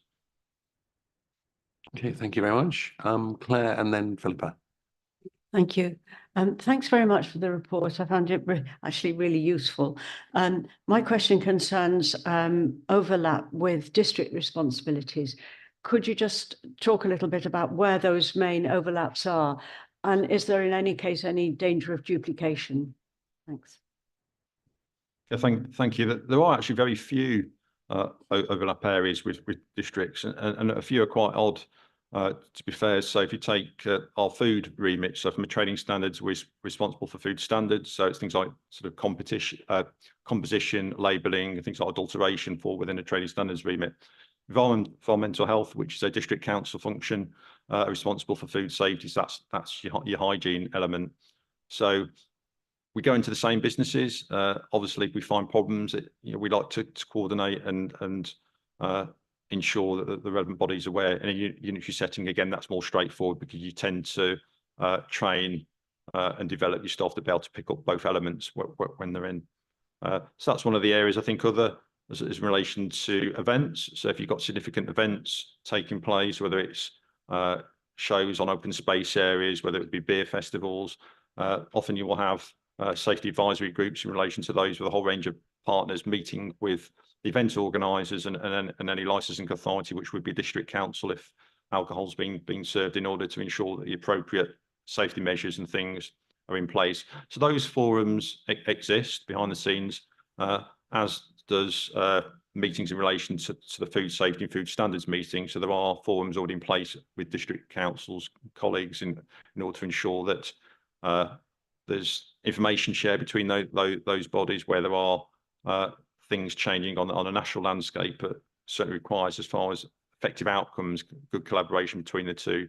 The bodies meet to do that. But in many respects, the legislation is very, very sort of separate. So Environmental Health, for example, at district level, will pick up things like pollution control, contaminated land, air quality, safety in respect of people's safety in buildings. So if the personal injuries is against product safety that trading standards do. Okay, thank you very much. Philippa? Thank you. One subject that goes across all my three service committees is vaping, because I'm on children and health, children, young people and adults and health and so on. And it is a considerable concern to us, and I was glad to see you were highlighting it in 213. What I was particularly concerned in terms of where we as just ordinary citizens can spread the word as to things to avoid, breathe this in and it's going to do you damage. It's very hard to know we haven't got pictures. I can't go and take a picture of one from my own home. I'm wondering how easy is it for your staff who are out and about and seeing the harms, wanting to cut it back, wanting to save young people from drifting into it. How easy is it for you to populate the county council website with useful pictures that then people like the councillors can nick off the website and stick it on local social media? Beware, have your children been using this one because it's deadly? That sort of thing. I would love to be, I have checked again today, just in case you'd done it when I wasn't looking. There really isn't any of that slightly eye-catching stuff that we really could do with. It's sensible text, but that's not necessary. In fact, if you search vaping, it's not there at all. So how much chance is there for your staff to get something onto the website? And if maybe there's obviously higher up officers who can take it in anyway, and I would like it to be easy for your staff to do that. Yes, I can actually, yeah, I can understand absolutely the benefit of that. I'm just thinking through that as a question. I think we could probably gain more for raised that at a regional level, because I'm sure collectively across the East of England, which is the group that our trading standards link into, there will be a whole range of operations, some of which are coordinated across the wider piece because of funding streams that relate to it. Others of which will be undertaken separately, but actually each of those authorities will be finding at different times evidence of things that will be sold across borders. They're not limited by our local authority boundaries. So I'm thinking actually at that stage, I'm quite happy to raise that, because I think what that will do, we provide probably a forum to get more information than we'll be able to provide locally, which is dependent upon what we've seen previously. And I think as it's a vastly changing landscape, things happen, businesses come and go, there's always new products on the market. The more that we've got feeding into that, the better. So I will take that away and talk to colleagues, both sort of locally within the service here and regionally, because I think there are opportunities there, as you say, to be able to provide more for the public to help inform them than's probably available at the moment. I think sometimes the source of the sale is a good indication whether there's any problems. But you're right, the more we can do in that sector, the better. Thank you. Thank you. We have Ros to be followed by Ian. My question is also on 2.13, and that is such a brilliant suggestion. I really support that. So it was, yeah, so I was looking at the penalties for selling selling non-legitimate tobacco products. And I guess it's sort of like a national question. Are they fit for purpose? And I guess throughout the products mentioned in the whole report, are the sort of sanctions available fit for purpose, or are there situations where, you know, your hands are tied and you can't do what you need to, or the sensible thing, or something's changed and you can't do the thing that you should be able to do? There are many variables with sanctions, and it can be an area of frustrations at times. So often penalties are maximum penalties. You will get different degrees of sanctions if they're ones where you've had to go to court as far as the prosecution. So it depends on the magistrate or judge at the time as to what that penalty may be. Clearly, where you've got fixed penalty notices and things, there are set amounts. I suppose one of the challenges is the penalty sufficient as a deterrent? And I think the fact that there's so much money to be made in relation to vaping, illicit sales, I think the answer to that is no, because there's organised crime behind these, and I think ultimately what you're often able to do is probably disrupt the end supplier, but actually able to find those behind the scent of the organised crime. In these cases, you've got intelligence with the HMRC, the police, and it's still very difficult in order to identify the key supplier. So I think at the moment it's having an impact, but I think the scale is potentially much bigger than we're able to make a longer term effective response, or to remove it from the county. So if that was the question, we can't stop it. What we can do is make it difficult, and I think if we're proactive in that sense, we also very much pick up on the education as well. Use the full toolkit available. So government regularly do look at, and there are reviews around legislation when they ask what is it regulators want, and there are more sanctions. We're getting more sort of civil penalty type sanctions, whereby we're not having to put things into the court system, because obviously in that case you've got a delay, you've got wait. It is a quicker sanction to be able to issue a fixed penalty notice. Now in some cases that may work, and for certain crimes that's all that's required. And to be fair, at that stage, we're already assuming it's not just someone that would benefit from advice. We're having to try and get behind the intention. Is it someone that's taking a reckless approach towards compliance, or is it somebody who genuinely wants to get things right? So I'd just like to reassure you really that we are proportionate in how we apply things. Okay, thank you. Ian, you're next. Thank you very much, Chair. Yeah, the question was with regard to electric scooter batteries, because we've had a lot of fires and what have you from, and I was just wondering how you can get out to residents of Cambridgeshire and, telling them the pitfalls if they don't buy it from a reputable supplier, what they could do and where they should be charging when they take the EV scooter back home to be the most safest place within their property. I don't know how you're sort of teaching or, giving advice to residents really on that, because it is a very serious issue, I believe. Yes, and you've actually highlighted one of the, it is very topical and it continues to be so the batteries, and there is some general advice. I mean, I think the main concern are products that aren't supplied by the original manufacturer. That's where we tend to find the issues. So it's cheaper replacement products bought online by a different manufacturer that won't have undergone the safety test, don't cut off when the item is fully charged. So this is one key area that we find problems. The other is with somebody's actually changed and tried to adapt a battery. So they've modified it because they bought something it isn't by the manufacturer. They've tried it, it doesn't work. So they've gone to someone who's adapted it to make it work. And therefore what they've in effect have done have bypassed the safety measures on that device. What we're also very mindful of are inquests and things that are ongoing. So we're very careful because we are aware in some cases of information that we can't share yet until it's gone through either criminal proceedings or an inquest before we can share it.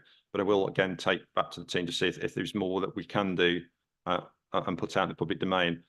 Often the fire service are the first people to have that data and the information, because they're the ones that were responding to these. But in general advice, I personally wouldn't recommend anyone charge anything at night while they're in bed and you're not physically.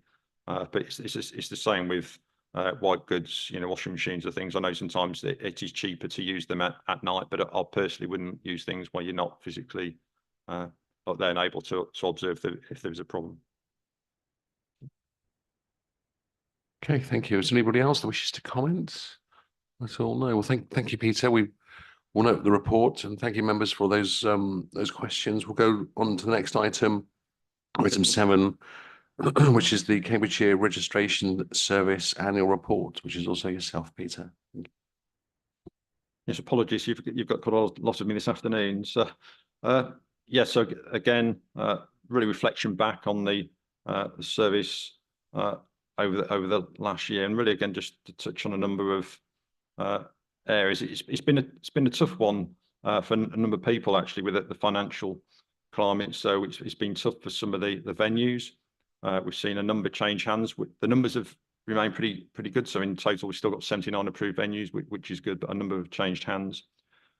We've also seen so many numbers drop as well because of affordability, and that's people in general at the moment. So often it's an event you can put off, you can delay.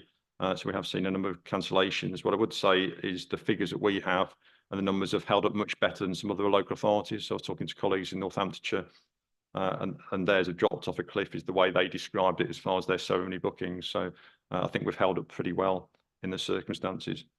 What's really important though is making sure that the ceremonies and what we do will reflect the needs of those that use the service. So we are increasingly, where we can, as far as what legislation allows, is making things more bespoke. So we're listening to feedback, we're talking to venues, we're shaping things, we're talking to those that have gone through ceremonies. And we're also venturing, and it's talked about later in the report, into the sort of celebrant world. So these are if you like, legal ceremonies. So people have more flexibility into where they go, the way they'd like to do things. Often if they want it then reinforced by legal ceremony, they'll have something that's very simple from a statutory perspective. So they are in a legitimate civil partnership or a marriage, but actually they want a different event. And what we're doing is putting ourselves into that arena. One, it enables us to meet the wider demand out there. There are businesses and people making sort of revenue out of that. It also allows us to mitigate what could be landscape changes, because we're reviewing how marriages and sort of partnerships and how things operate. It may widen the market, so it may not give the exclusivity to local authorities. If that were to happen, we need to put ourselves in a position where we have got a service that can be sustained depending what happens. So we're doing that at the moment. Group citizenships. Again, it's worth just noting that the numbers there have been high this year. We continue to get good numbers. We use this building, and again, having been here a number of days when they're taking place, it is great actually to see faces of those that go through and become citizens. You know, they really enjoy it, as do those that support that process. You know, we've again a number of members are involved in that as well, and it's good to see. But the numbers remain high, and there doesn't appear to be any sign of them dropping. So some days we're having to do two groups on a Monday here at New Shire Hall.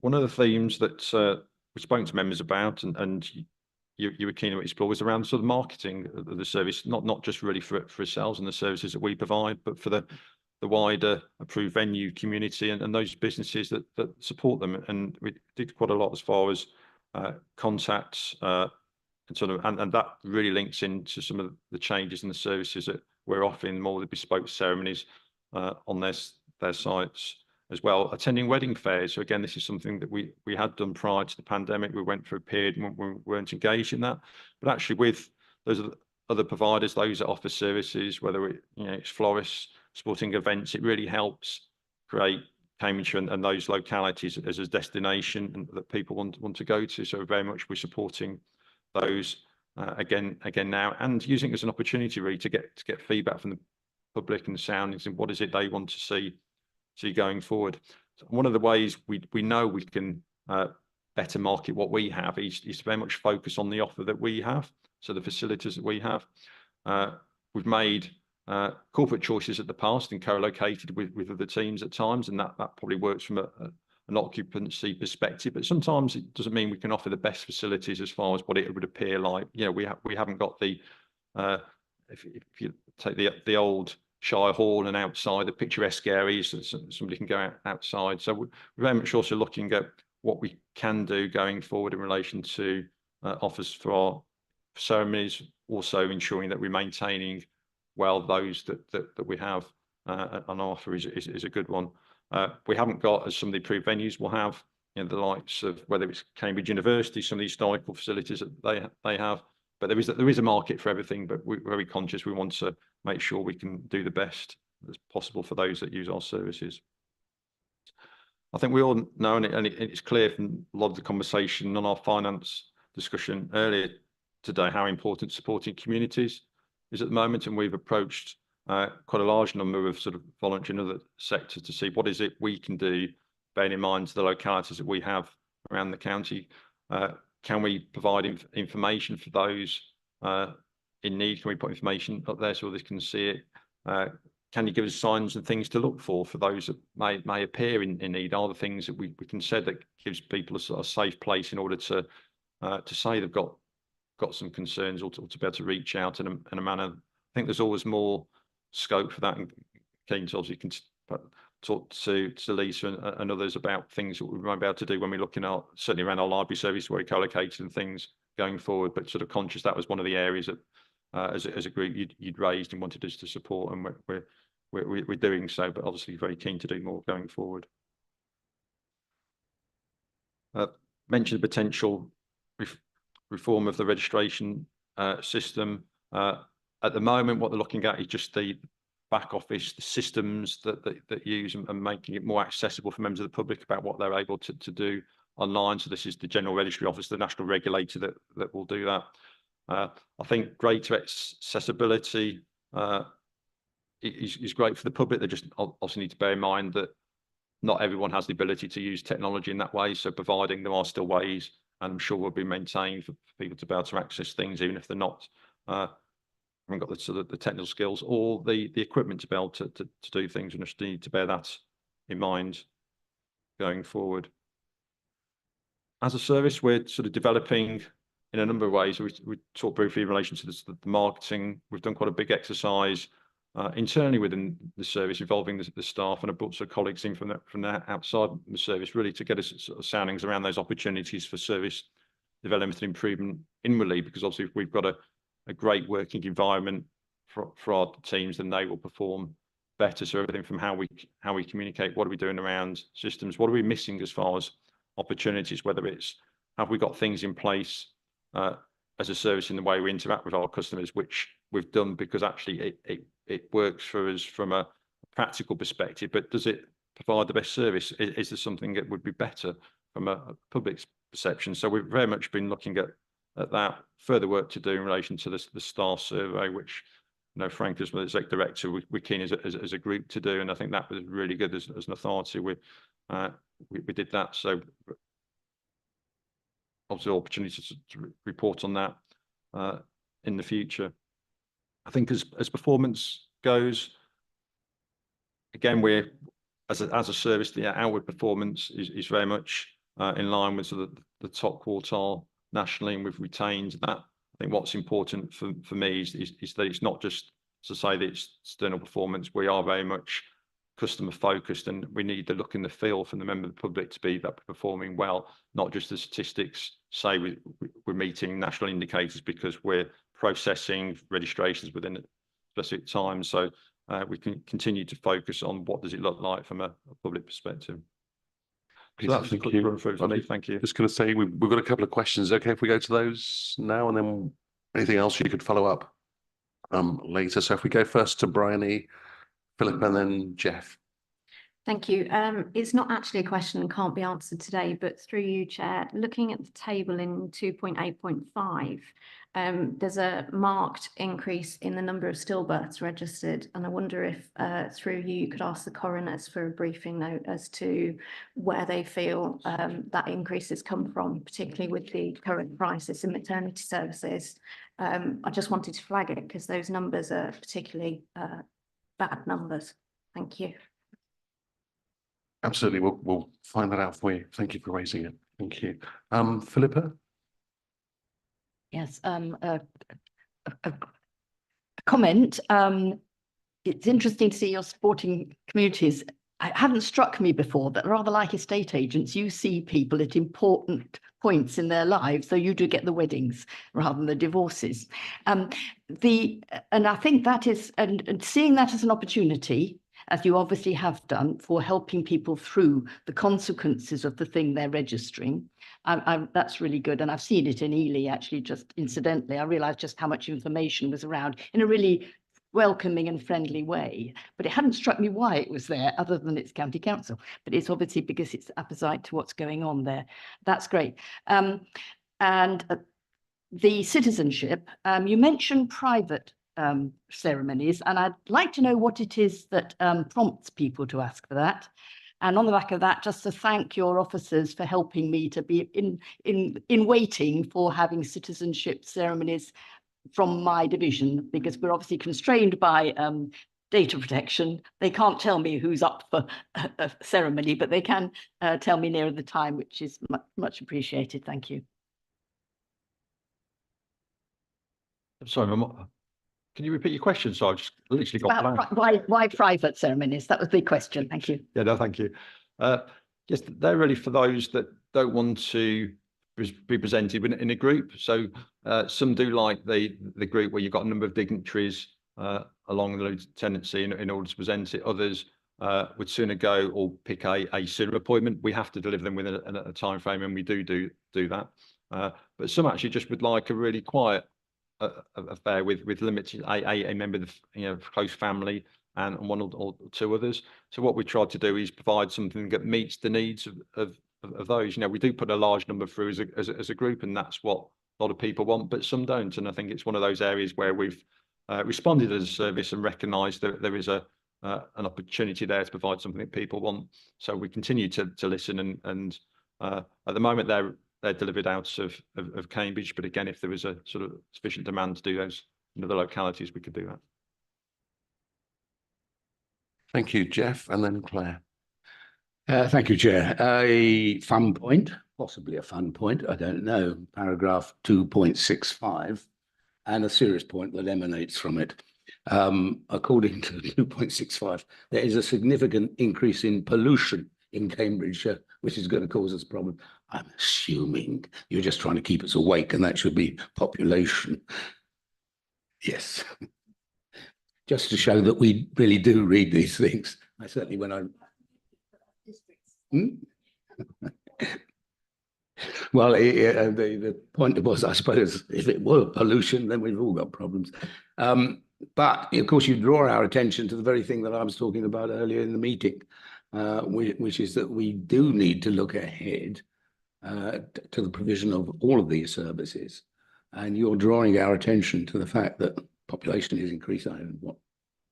I should know precisely, 6%, I don't know what it is, new houses coming on, and we will need new facilities. And my question again is, the future budgets this year, we're not providing for it, but can we be sure that this is sustainable in the long term, that we can provide the facilities that the increase in population and indeed the existing population will require? Yeah, just to add to that, yes, yeah, I've highlighted, because like all services, we need to be mindful of changes around us, and obviously population is one of those, but also things that potentially mitigate the demand in some aspects of our service. So deaf registrations, which are in person at the moment, there was a dispensation during the pandemic for those to be done online, and actually that was popular. People registered much quicker. In that way, there are proposals nationally again to change, but they haven't been enacted as yet. So there are things in some aspects that could reduce some demand in some areas, but in other areas they may increase. So the challenge is trying to look ahead and forward plan, if you like, what we believe will happen and respond. We are in regular talks actually with our property colleagues at the council. As you're very much aware, there's a big asset review in relation to the localities that we operate from as a organisation, and those we own and those that we lease. So one of my conversations has been raising looking ultimately for a forward plan in relation to the offices that we have. Some will be more time critical than others, bearing in mind where a lot of the population growth is specifically across the county. And I think looking at that now will enable us to put in a good position. But you'd be right, there are the funding challenges going forward. And that's why in some cases we will have co-location, because it's what works for us as an organisation. So sort of mindful on that. I can look at it from a purely commercial perspective or a service perspective and say it'd be great to have a really nice pure ceremony venue that may not be where we end up at any time, because it may not be what suits us as an organisation. Thank you. Okay, thank you. Claire, you're next. Thank you. And thanks again for the report and some really useful information here.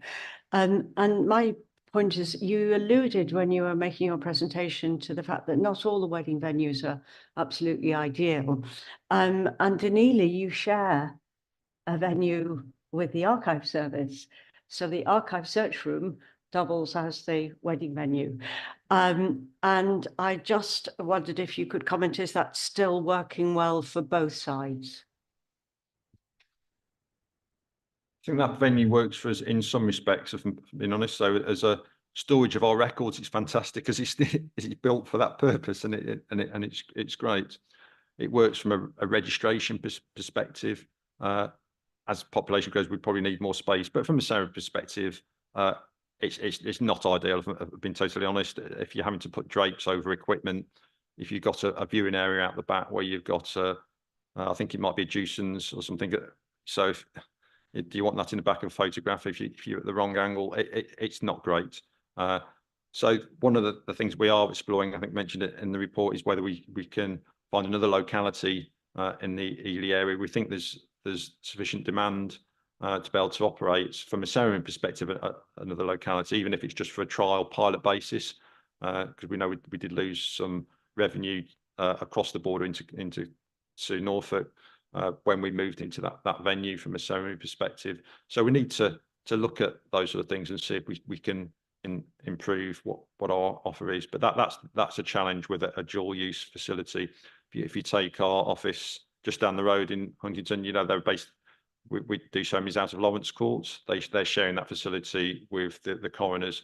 So one minute it's a wedding or civil partnership venue, the next minute it could be used for an inquest. It works to a fashion, but it wouldn't be my first choice. Okay, thank you. Anybody else wish to comment at all before we move on? No. Okay, thank you very much, Peter, for presenting both papers. We note that report as well. Thanks for all your work and to all the team as well. Now, item 8 is the Library Service Annual Report. I'm conscious we've been going for an hour and 45 minutes. And I know Gary's eager to start, but I'm just going to call for a quick break before we get to that paper. Is that okay? We'll say reconvene at about 5 minutes to 4, and then we can do the library paper. Thank you.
Right, let's resume, everybody.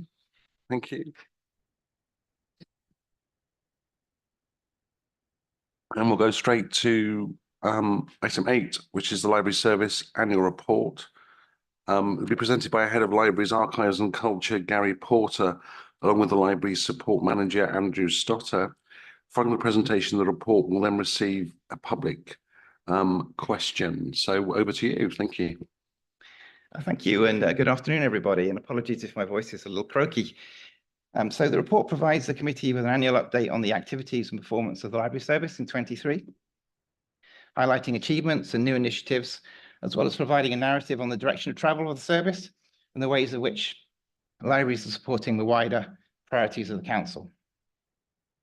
So the Library Service continues to demonstrate innovation and success, as well as attracting external funding and recognition. Updates are provided on a number of projects and initiatives, including Every Space, Every Child a Member, Know Your Neighbourhood, Green Libraries, National Data Bank Scheme, Libraries of Sanctuary, Summer Reading Challenge, the Library Presents, and the BIPC service. Now, I'm not going to talk to all of those points in this brief introduction. I'm sure you'd be relieved to hear that at this time of the day. But what I want to do instead is to talk to a couple of points within the report that I think illustrate a bigger picture. And that bigger picture is about how showing the ways in which libraries contribute towards the quality of life in our county, the way they support vulnerable communities, and also deliver against the council's priorities and ambitions. So just turning briefly to performance, library use continues to be a mass participation activity. Over the 12-month period in question, active use increased by 14% to 92,000. And over that same period, the service generated 1.4 million visits, which I think, this is a service that people choose to use. There's no compulsion. So I think those are very high and very compelling numbers. So usage has returned to pre-pandemic levels in most communities, although in Cambridge City, in the Central Library, our visits are around 70% of what they were pre-pandemic, but that is very much mirroring the retail footfall into the city, into Lions Yard in particular. The pandemic was a catalyst for customers accessing services digitally, and that's reflected in the data shown around e-audio and e-books. Now, to date, the council's approach to assessing how well the library service is performing has been numbers-based, as evidenced by our 3 KPIs, which are library visits, active users, and digital engagements. Now, whilst these KPIs are important, a qualitative approach to performance is also needed. Frontline staff receive wonderful feedback all the time, but there hasn't previously been a way of gathering and compiling this feedback to provide a richer performance narrative for the service. So to this end, we introduced a new customer impact survey, which was developed and implemented last October and November. And the findings on the survey are detailed in Appendix 2 and 3. The feedback received is really heartening to read and demonstrates the high value customers place on their library and the multiple ways in which the service helps and enriches the lives of individuals and families. Over 600 people completed the survey, and the learning from this pilot will shape how we manage qualitative performance going forward. The findings from the survey support the findings from the Council's Quality of Life survey, which demonstrated very high satisfaction levels for libraries. Moving on to access and opportunities. So promoting access to opportunities, bridging the digital divide, and promoting social inclusion is in the DNA of the library service. Digital and data poverty impacts people in many ways. People are cut off from contacting loved ones, from job interviews, from accessing digitized public services. The UK National Data Bank Scheme, available at 11 libraries, brings free mobile internet data connectivity to people who cannot afford it and who are also experiencing multiple inequalities. This complements our existing digital offer, which includes free access to IT, the Lend It laptop loan scheme, and help and support from digital buddies. To conclude, I want to mention Libraries of Sanctuary, because this is a fantastic example of the ways in which libraries support communities. In August 2023, the library service was awarded Libraries of Sanctuary status, which recognizes the service's work to demonstrate hospitality, solidarity, and support to refugees and people seeking asylum. A landmark achievement, I think. Finally, I want to thank all my colleagues in the library service, because this is obviously a review looking back over 2023, for the fantastic work they do, which is detailed in the report. I think the breadth of activity and achievement is very impressive, and I really wanted to acknowledge that at this committee. Thank you, Chair. Thank you very much, Gary. That was a really comprehensive report. You're not the only one that's a bit croaky today, so don't worry. But as you know, I spent quite a bit of time at Huntingdon Library, and staff know me pretty well. They keep me in order, which is easy, but they do a fabulous job there and throughout the entire county. Do we have any questions from Gary? Philippa? Yes, virtually, I'd like to congratulate officers. Obviously, the ones in our libraries, we're well aware of how helpful they are. Sorry, Philippa, I do apologise. We have a public question, of course, which I neglected to go to. No, entirely my fault. From Mr. Ansky Carpen. Sorry. That's fine. Sorry, I should have mentioned that or brought him in earlier. Can you hear us, Anthony? I can. Can you hear me? We can, yeah. Splendid. Can you see me Ready as for your well? question? Yes, we can, yeah. Right. Okay. Thank you very much, committee, for allowing me to table this question. Just as background, I'm one of the people who fairly frequently hires meeting rooms, mainly for the purposes of local history related gatherings, certainly more recently. Now, this question relates to, sorry if I just find the right page here. It relates to the use of the library, mainly by teenagers and mainly the Cambridge Central Library, because I've been talking to a couple of local ones, and they've said one of the reasons why it's used very, very frequently is because of the huge lack of independent study facilities at their schools, at sixth form colleges and further education colleges. And I've asked if anyone has been able to quantify what that is, because compared to the reports that you've published and looking at the borrowing figures, inevitably there's a massive collapse or fall off in the borrowing of items from the libraries from teenagers, which doesn't seem to correlate with the large number of them that are using the central library. So part of me wonders whether there is any outreach the library and the colleges can do to ensure that perhaps some of the materials that they need for their courses are actually stocked in the library. And then secondly, in terms of engaging with them regarding extended projects, in particular for Year 12 students, and in particular for local history, because one of the things the Cambridgeshire Association for Local History has said is it wants to get more younger people involved in it. And given that you've almost got an audience there waiting for you, I think that's something that the County Council should be leading on. I'll leave it there. Thank you. Thank you very much, Mr. Carpen. Gary, would you like to answer? Yeah, thank you very much for the question. So Cambridge Central Library has a high demand for study space, and we're looking to upgrade the library spaces to provide more flexible study space through our Everyspace project in 2024. The Everyspace project, which is co-funded by the Arts Council's Library Improvement Fund, seeks to make better use of the third floor when partner services are not in residence, and allow for more space to be allocated for study, especially at popular weekend times, as well as adding value with services targeted at younger demographics through recording space, improved access to technology. We do not have specific partnerships with any schools in Cambridgeshire, but we have been working on pilots such as the Every Child a Member project with the county's education team to target children in Wisbech around automatic enrolment library membership, which would obviously happen at the primary school, not well before they get to secondary school of age, so that they're familiar with our offer, as well as reaffirming our commitment to children in care and raising the profile of our offer. We know that early adoption of the library habit by children and families has multiple benefits, including improved educational attainment. In terms of students studying librarianship, which was in the question that came through yesterday, we're not aware of any courses available in the area, but we are supportive of apprenticeship schemes with a number of staff working through the Level 3 library apprenticeship, one of which is focused on engagement with young people in Huntingdonshire. And we are keeping an eye on the development of the Level 7 library apprenticeship, which is being developed at national level to see if we can link in further.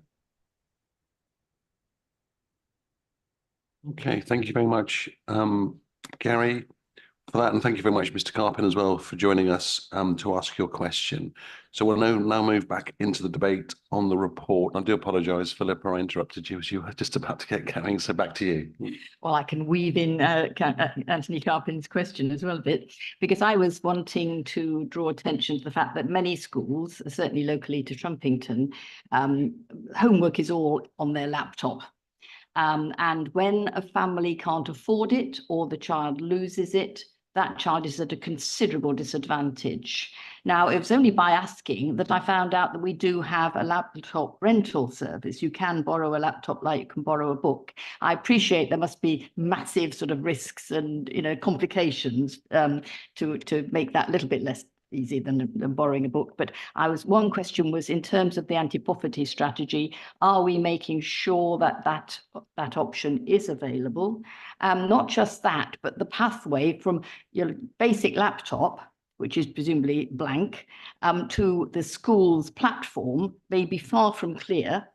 And it's quite a specialist thing. We're trying to write one for our local secondary school so that there's a laminated sheet that any of the staff can actually help a young person through. But just to flag that one up, and I'm sure your staff know a great deal more about it than I do. Anthony Carpin is talking to my heart here in wanting to support local studies, and I would support any of that. The other thing I wanted to just mention in terms of the links with Library Presents, whereas in the past, a young person who was interested in local history might have written an essay or, you know, created an illustrated leaflet even. Now they would produce a video. And I think that link with learning these skills and using them with media studies in the library. It's not what I'm used to, but it's definitely the way for the future, I think. And it can be made something that can be looked up like you could take a book off a shelf.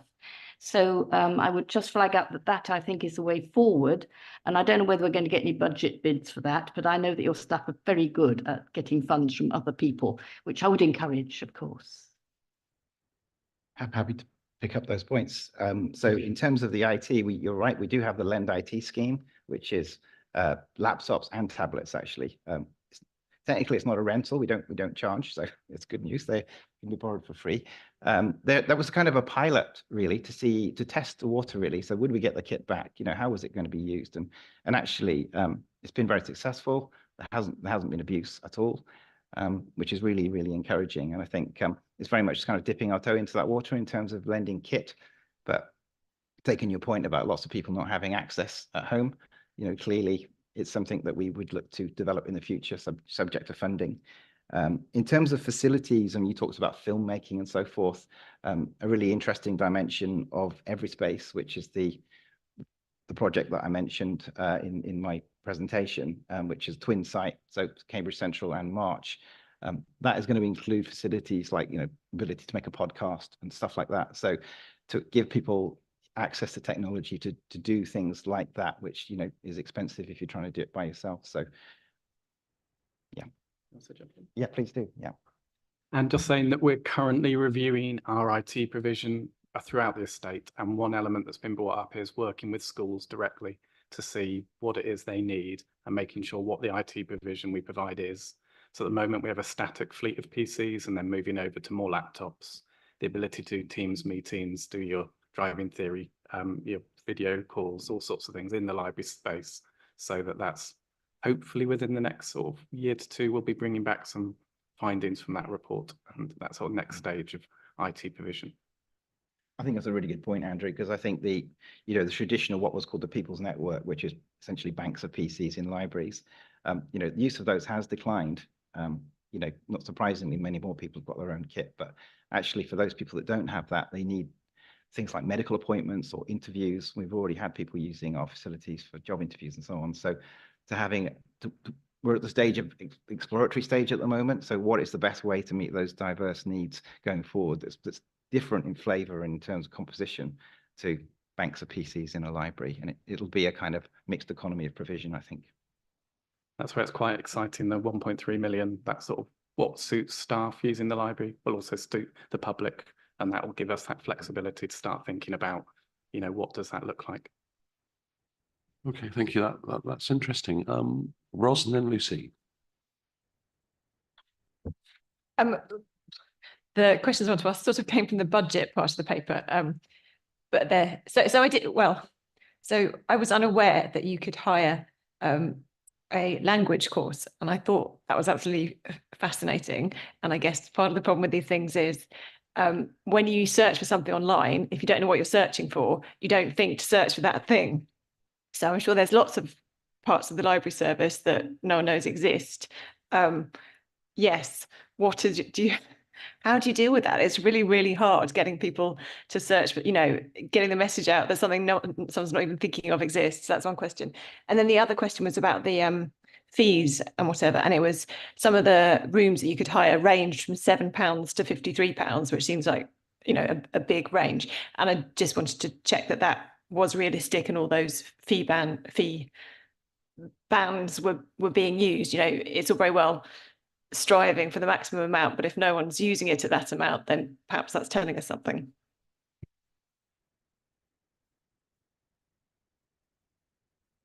Excuse me.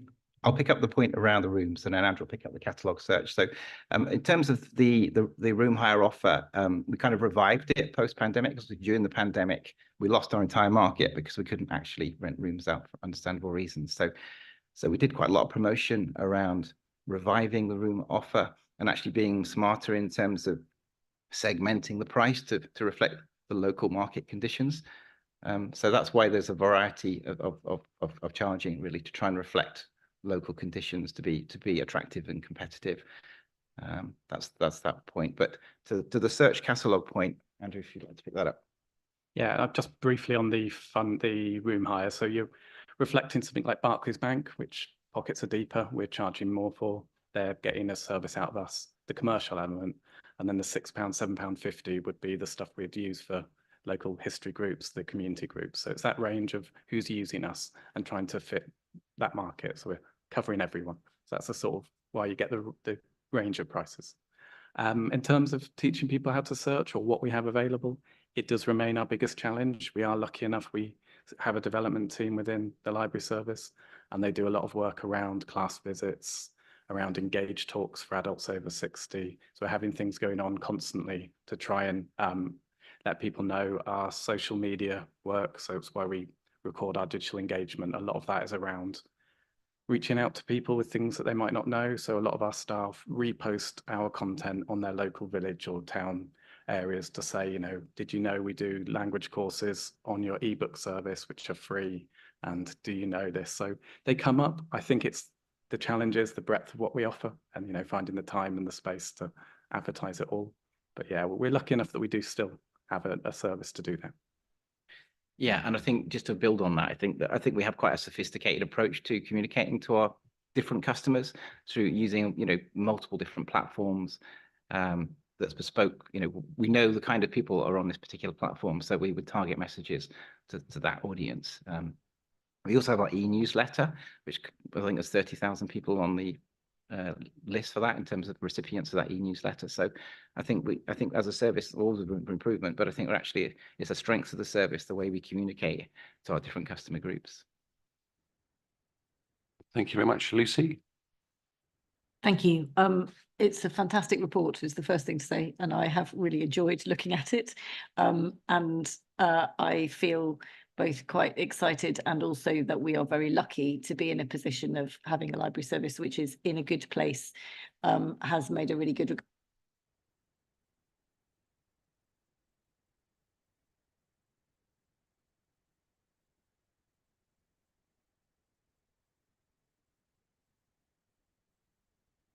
It won't. Thank you. There we go. Thank you very much. I will now be David Ambrose Smith on the screen. Anyway, I think it is really exciting to be in a position where not only is the library service doing well, but we are looking to invest more in it and try and increase footfall and increase the way it's used, and not only through getting staff in, but I think that there's a real sense that the more people you get through the door of a library, the more they discover there is there, and the more that they use it in whatever different way, is right for those individuals. One of the things that I have particularly been interested in looking at the report is the age range of the users, of the borrowers, which is kind of fascinating in all sorts of different ways. It's very clear that teenagers don't borrow books. I suspect that's quite a lot because teenagers do all their reading online. And I know because my 16-year-old daughter spent a lot of time in the library pre-GCSEs that they are using the libraries, as Anthony was saying. They go in for the good Wi-Fi. And that's great. I mean, that's what they want to use it for. And that's a fantastic thing to be getting our teenagers sitting around in nice, warm, safe spaces where there's decent Wi-Fi that is probably also relatively well regulated. I think that's a big win. So I think that the more we can kind of pick up on that kind of data, the better. I'm also really interested that there's a peak around 40. I don't know whether you know why there's a peak around 40 and that it then drops off, and it obviously drops off quite quickly after 80. Some of that probably maps onto our population and where our population lives. But I would also be really interested to know whether there would be more that we could do to get library services to some of our much older residents, particularly audiobooks, which could be something that could be of real value to some people. But I imagine it's more difficult for them to get to a library. So maybe if we've got our staff coming in and out of libraries, that's something we can think about, how we get library resources out in different ways. So since I'm not on the working group, that's a little thought. But mostly what I wanted to say was thank you very much for what is a fascinating and really, in some ways, inspiring report. And just how lucky we are to have such a good library service, and that we're investing in it when other places are actually having to make horrible cuts to their libraries. So thank you.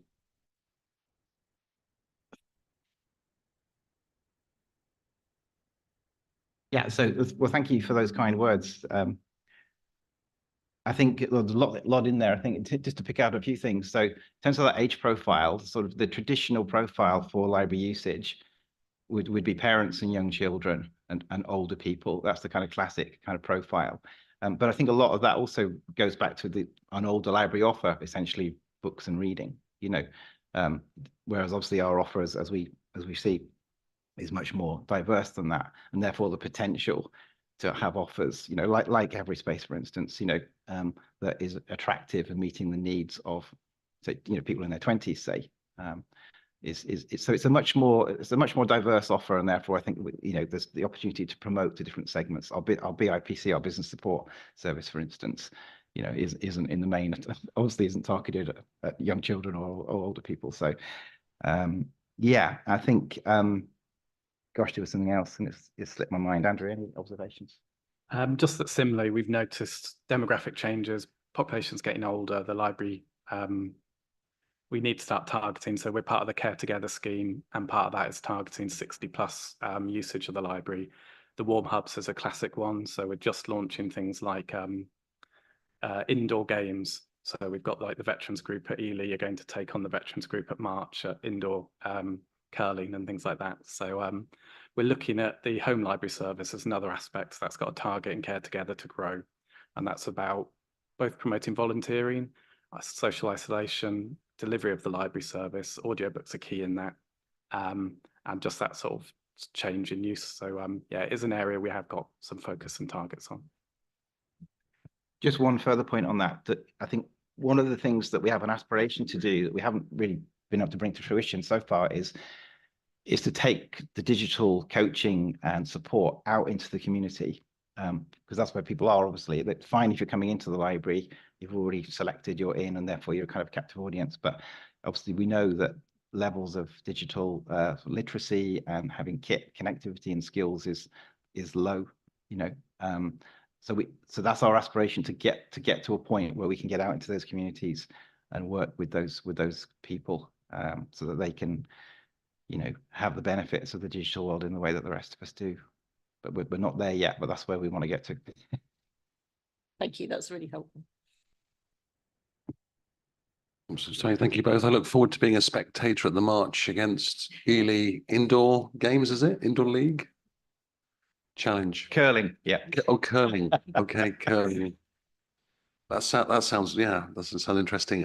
Claire, you're next. Thank you. Thanks very much for the report. It's absolutely brilliant, really good reading.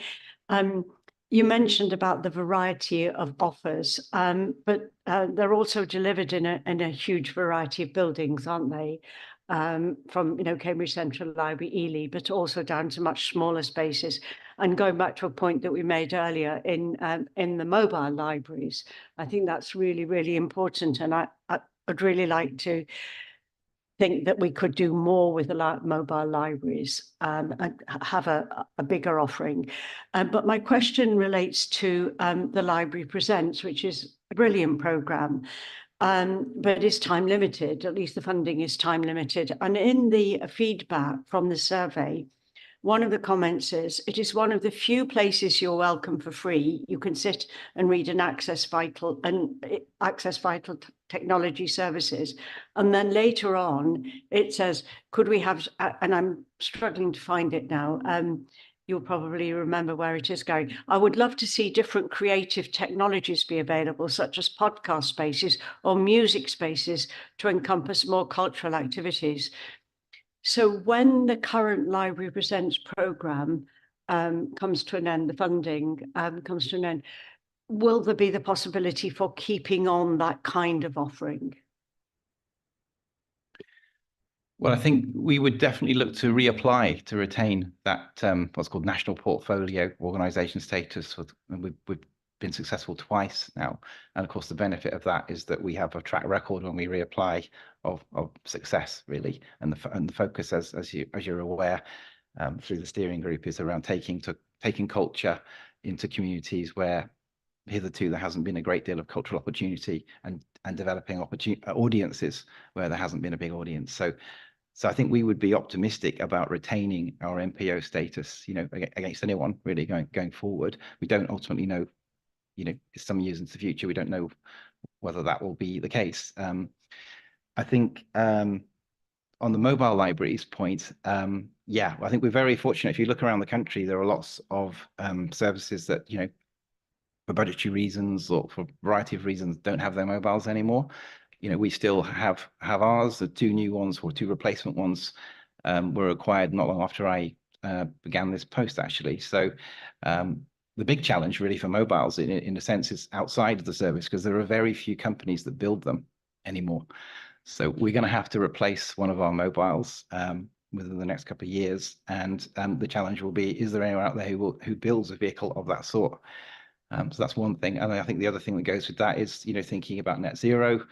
What kind of vehicles would we need? We would want to switch away from petrol, diesel to a green vehicle. So who's in the market that's providing that kind of offer? And is ultimately, is it another big vehicle, or is it something different? Is it something that's smaller, but more of a delivery style van? So we keep all that under review. But nothing stays the same. But the principal point around how do we reach people, how do we provide services in a large rural county, is obviously a big focus for us, and the vehicles allow us to take the service to people in that way. So I think there's always going to be a dependency there to do that. Just a quick follow-up on that, then of course there are also the community managed libraries, and whether you see, what kind of future do you see for those in an outreach into the more rural communities? Yeah, the community managed libraries. So we actually, what we're doing at the moment is we're reviewing all these service level agreements with them, because actually the kind of relationship that we have with them that's really kind of prescribed through service level agreements, those are very, very old. Often they're dating back to when they were set up, a decade or more ago. So one of my colleagues, district library manager for South Cambs, I tasked her with basically meeting with all of the CMLs and reviewing and revising those service level agreements to make sure that they're fit for purpose, that they reflect, the support that they need and the support that we're able to give them. Because yes, they're an important part of the kind of library ecology, but they aren't part of the statutory service. So they, that's just a fact. But we do, want to continue supporting them. Yeah. Just quickly, point one to raise. So after the library presents, we are, if, for instance, they did leave, they have left us in a good place. We bought lots of equipment that we can use. We're working on things like Every Space, where that will be partners like 2020 Productions in March, and they'll be able to use the space for cultural activity, using that expertise we've got from the Library Presents to help us buy and identify the right kit. Okay, thank you, Alex. I think it was really good to see this report and everything, all the brilliant projects in different parts of the service summarized in one paper. I think it's really helpful to see it as a whole as well.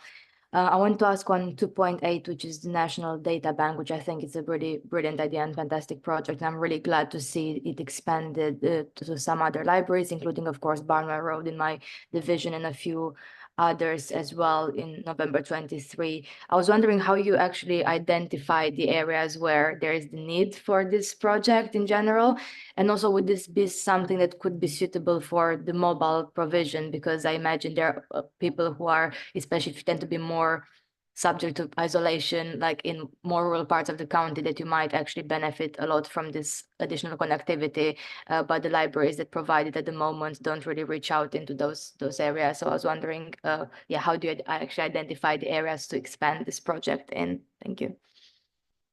Yeah, thank you. I think initially we wanted to try it out in a few libraries to sort of test the concept really, and so we chose libraries that were close to the 3 asylum seeker hotels. So that was our initial cut, and then we expanded it to other libraries. So I think we're looking at footfall. What is the the socioeconomic profile of that community? Where is it likely to be? There likely to be demand. But so I think we could look to expand that, and it's a nice idea around the mobiles. Given what we said, they're going into literally hundreds of communities, admittedly quite short stops, but the reach is very, very significant. So certainly take that away. Thank you. Okay, thank you very much both. If there are no other questions, really appreciate the report. It's been excellent, Gary. There's plenty of other things in there we could probably talk about as well. So the work you're doing is fantastic. So we'll note the report if members are happy to do that, and we'll go on to item 9, which is the Equality, Diversity and Inclusion Strategy Action Plan. That will be presented by the Equality, Diversity and Inclusion business partner, Faye McCarthy, who is joining us remotely today. Hello, Faye. Good afternoon, everyone. Can I just check you can hear me okay? Yeah, brilliant. Yeah, it's fine. Brilliant, thank you. So good afternoon, everyone. This report provides an overview of the development of the EDI action plan, which will sit underneath the EDI strategy.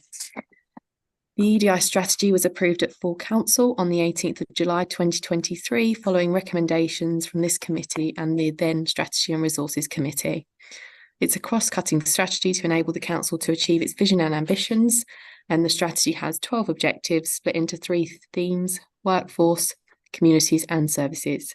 The action plan underpins these objectives and sets out how we will achieve these objectives.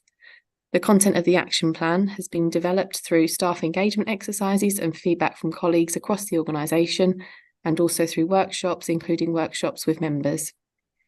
Finally, this is a live organic document, and progress of the action plan will be reviewed by the EDI Leadership Forum and reported into this committee biannually. Thank you, Chair.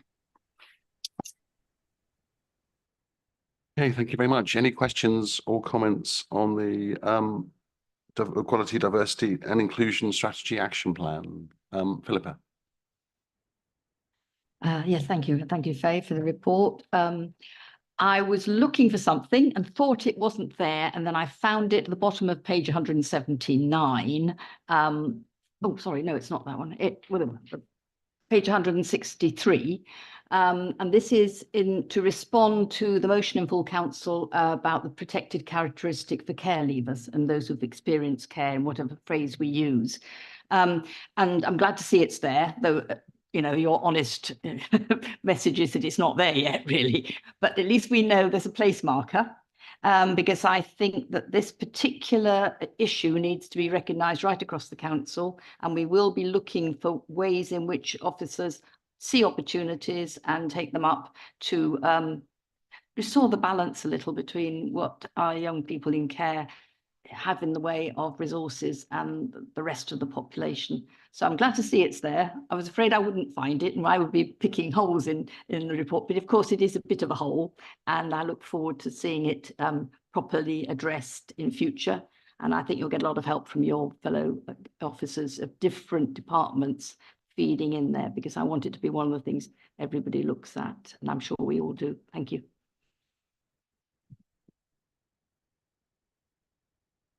Thank you. Anybody else? Claire? Yes, I just want to bring up again something which I mentioned the last time we discussed this, and this was about physical access to working here and public transport. It might not be so directly relevant to this paper, but I'd just like to know where we are with that.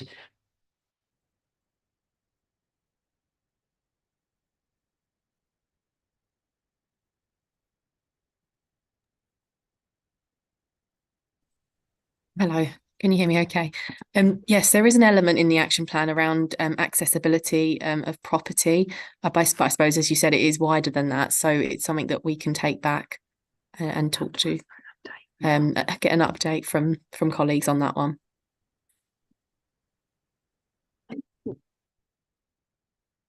Come back. Yeah, we did specifically ask about that last time, and particularly access to this building where public transport is poor, and it would be really helpful to know how things are progressing to improve public transport to the building. Yes, and just to say, in terms of progress, I do recall we had some response which indicated it was still a little way off in terms of public transport to this site and to this building, but we will get a further update. Absolutely, I'll take that back to the relevant officers and ensure that happens. Yes, as opposed to the things that we are looking within our facilities, including in this, as to how you constantly can improve the physical access once you're in the building. You know, but just to be really clear, your understanding about access via public transport to this location. Well, quite, so that gives people without public transport an equal opportunity of working. Yes, yes, absolutely. Thank you. And just to say, obviously, we are very mindful of that with our flexible working policy. So obviously, the fact that people's office space can be mindful of their particular circumstances, personal circumstances. So again, we would bear that in mind in terms of if there were particular mobility needs or access issues around an individual, both in terms of ensuring that people can work effectively from home and have the right equipment at home is part of our assessment of their working conditions and requirements, including the space that they can work from. So it's that we bear that in mind in terms of the work that we do with individual employees as well. So we are a great deal more flexible, as I know you know, post-pandemic, which is incredibly positive actually, and does mean that people can work for us in a way perhaps wasn't quite so possible previously. Thank you. Thank you, Jeff. Yes, I think I raised this. Thank you, Chair. I raised this when we discussed the initial draft of the strategy some time ago. I'm looking for a monitoring report. I mean, taking Claire's point, you were looking at one aspect, but really we need progress against each of these outputs. We know what we're looking for, but we do need some measure as to the success or otherwise the non-compliances. Is that something that we can expect at some time in the future? Yes, thank you. The updates on the action plan will be provided back to this committee biannually. So this is the initial approval of the action plan, which sits underneath that strategy. So we will be coming back with a progress report against the action plan. Thank you. Okay, we're not moving around enough at this top table. That's obvious. Energetic enough. Anybody else have any comments at all? No, I think we're all okay. Well, thank you very much, Faye, for coming and meeting us this afternoon, and for the report. And we look forward to tracking progress in the months ahead. So thank you very much. Thank And we'll move you. on now to item 10, which is the corporate performance report Q2, and that's for you, Sue.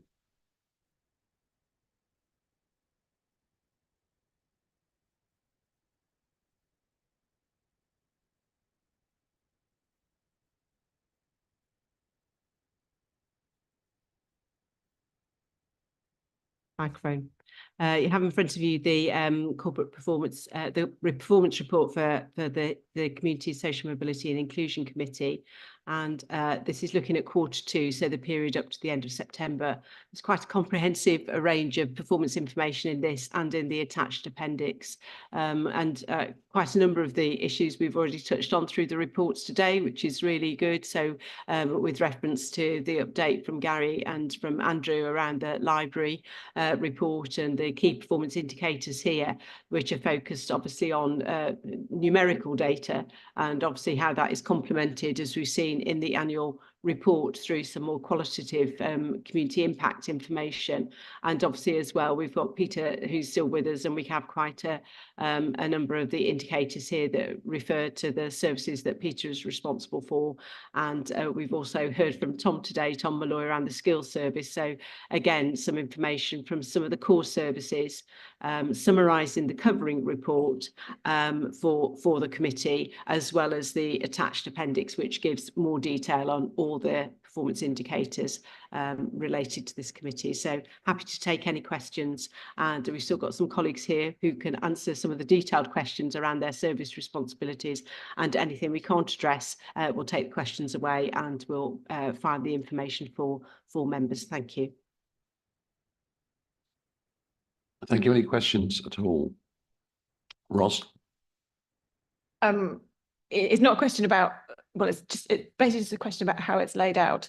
I kind of lose track. Maybe we voted for this before, whatever, but it was just, you sort of read through it all and then you got the graphs and they said it all again. You weren't sure whether the graphs said everything that was said in the first bit, and it just kind of got a bit confusing. Well, I mean, I think it's not exactly confusing. It was just, perhaps if it's all the same information twice, perhaps it would be helpful to say, you know, this information is repeated attached to the graphs, rather than reading it through and then not knowing whether you had the energy to read it through all again. Thank you. I think that's very helpful. I think in putting the reports together, the cover report aims to summarise what's in the appendix, but often it just cut and paste it, so the information is there twice. So I can appreciate the confusion. So that's a very helpful comment to just make that clear in the way we write the cover report for you. Thank you. Could I ask a silly question? I'm looking at the library performance, so it's RAG rated red, but it's actually improving. So why is it red? Okay. I'm happy to come in on that. It's RAG rated red because the comparisons are all made currently to pre-pandemic levels of data rather than year on year.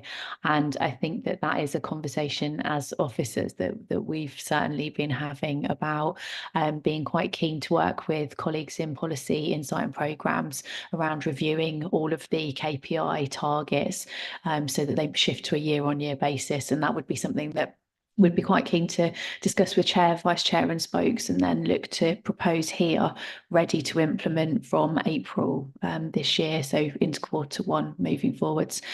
Just say on the libraries that it was very intentional that the comparison has been made to pre-pandemic, because we were keen to track recovery as things moved back to normal and buildings and facilities started to open. And I think the only other thing I'd want to add to that is to kind of reinforce the points that Gary and Andrew made, which is actually some of the traditional, if I may use that term, key performance indicators for library service sort of don't reflect the breadth and extent of the work of the library service now. So I think, yeah, I completely agree. We wanted to know that we'd recovered well from the situation we found ourselves through the pandemic, but also we do want to find a richer way of conveying the extent of what the library service offers, and we've touched on that this afternoon through the annual report. So I think that is something that's very helpfully raised and that we do need to look at and want to talk about with you. Thank you. If I could just say that actually it's really important to have the qualitative library report alongside this, because if you looked at this, you wouldn't get an accurate picture. And so I think it would be really helpful to have something that was more accurately reflected the situation. Thank you. That's all noted. Anybody else? No? Okay, so we'll note the report and we'll comment, of course, on performance information, and there'll be actions as necessary. And we'll move on to our final item, which is number 11, which is the committee agenda, plan and appointments, and updates from Nick. Thank you, Chair. Notice out in the report, this Constitution and Ethics Committee asked spokes to review the list of working groups that feed into this committee, to try and remove some of them and streamline the working process. And as a result of that, in discussions with officers, there are 4 groups that is proposed to remove, and they're listed on the report. Thank you, Nick. Do we have any comments at all? Any questions from members? And are we happy with the recommendations there? Which is to remove those 4 groups, internal advisory groups. They're also happy to review the agenda plan attached at Appendix 1. Anybody have any comments or questions? No? Okay, so if we're content, I'll say thank you very much for your attendance, everyone, for listening to my croaky tones throughout the last 2 and a bit hours. And thank you to our officer team as well. And we'll meet again on the 21st of March. Safe journey home. Thank you.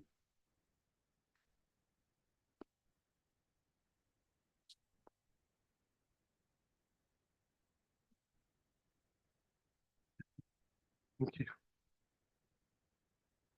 I was told never to accept sweets from sweet people. No, I'm joking.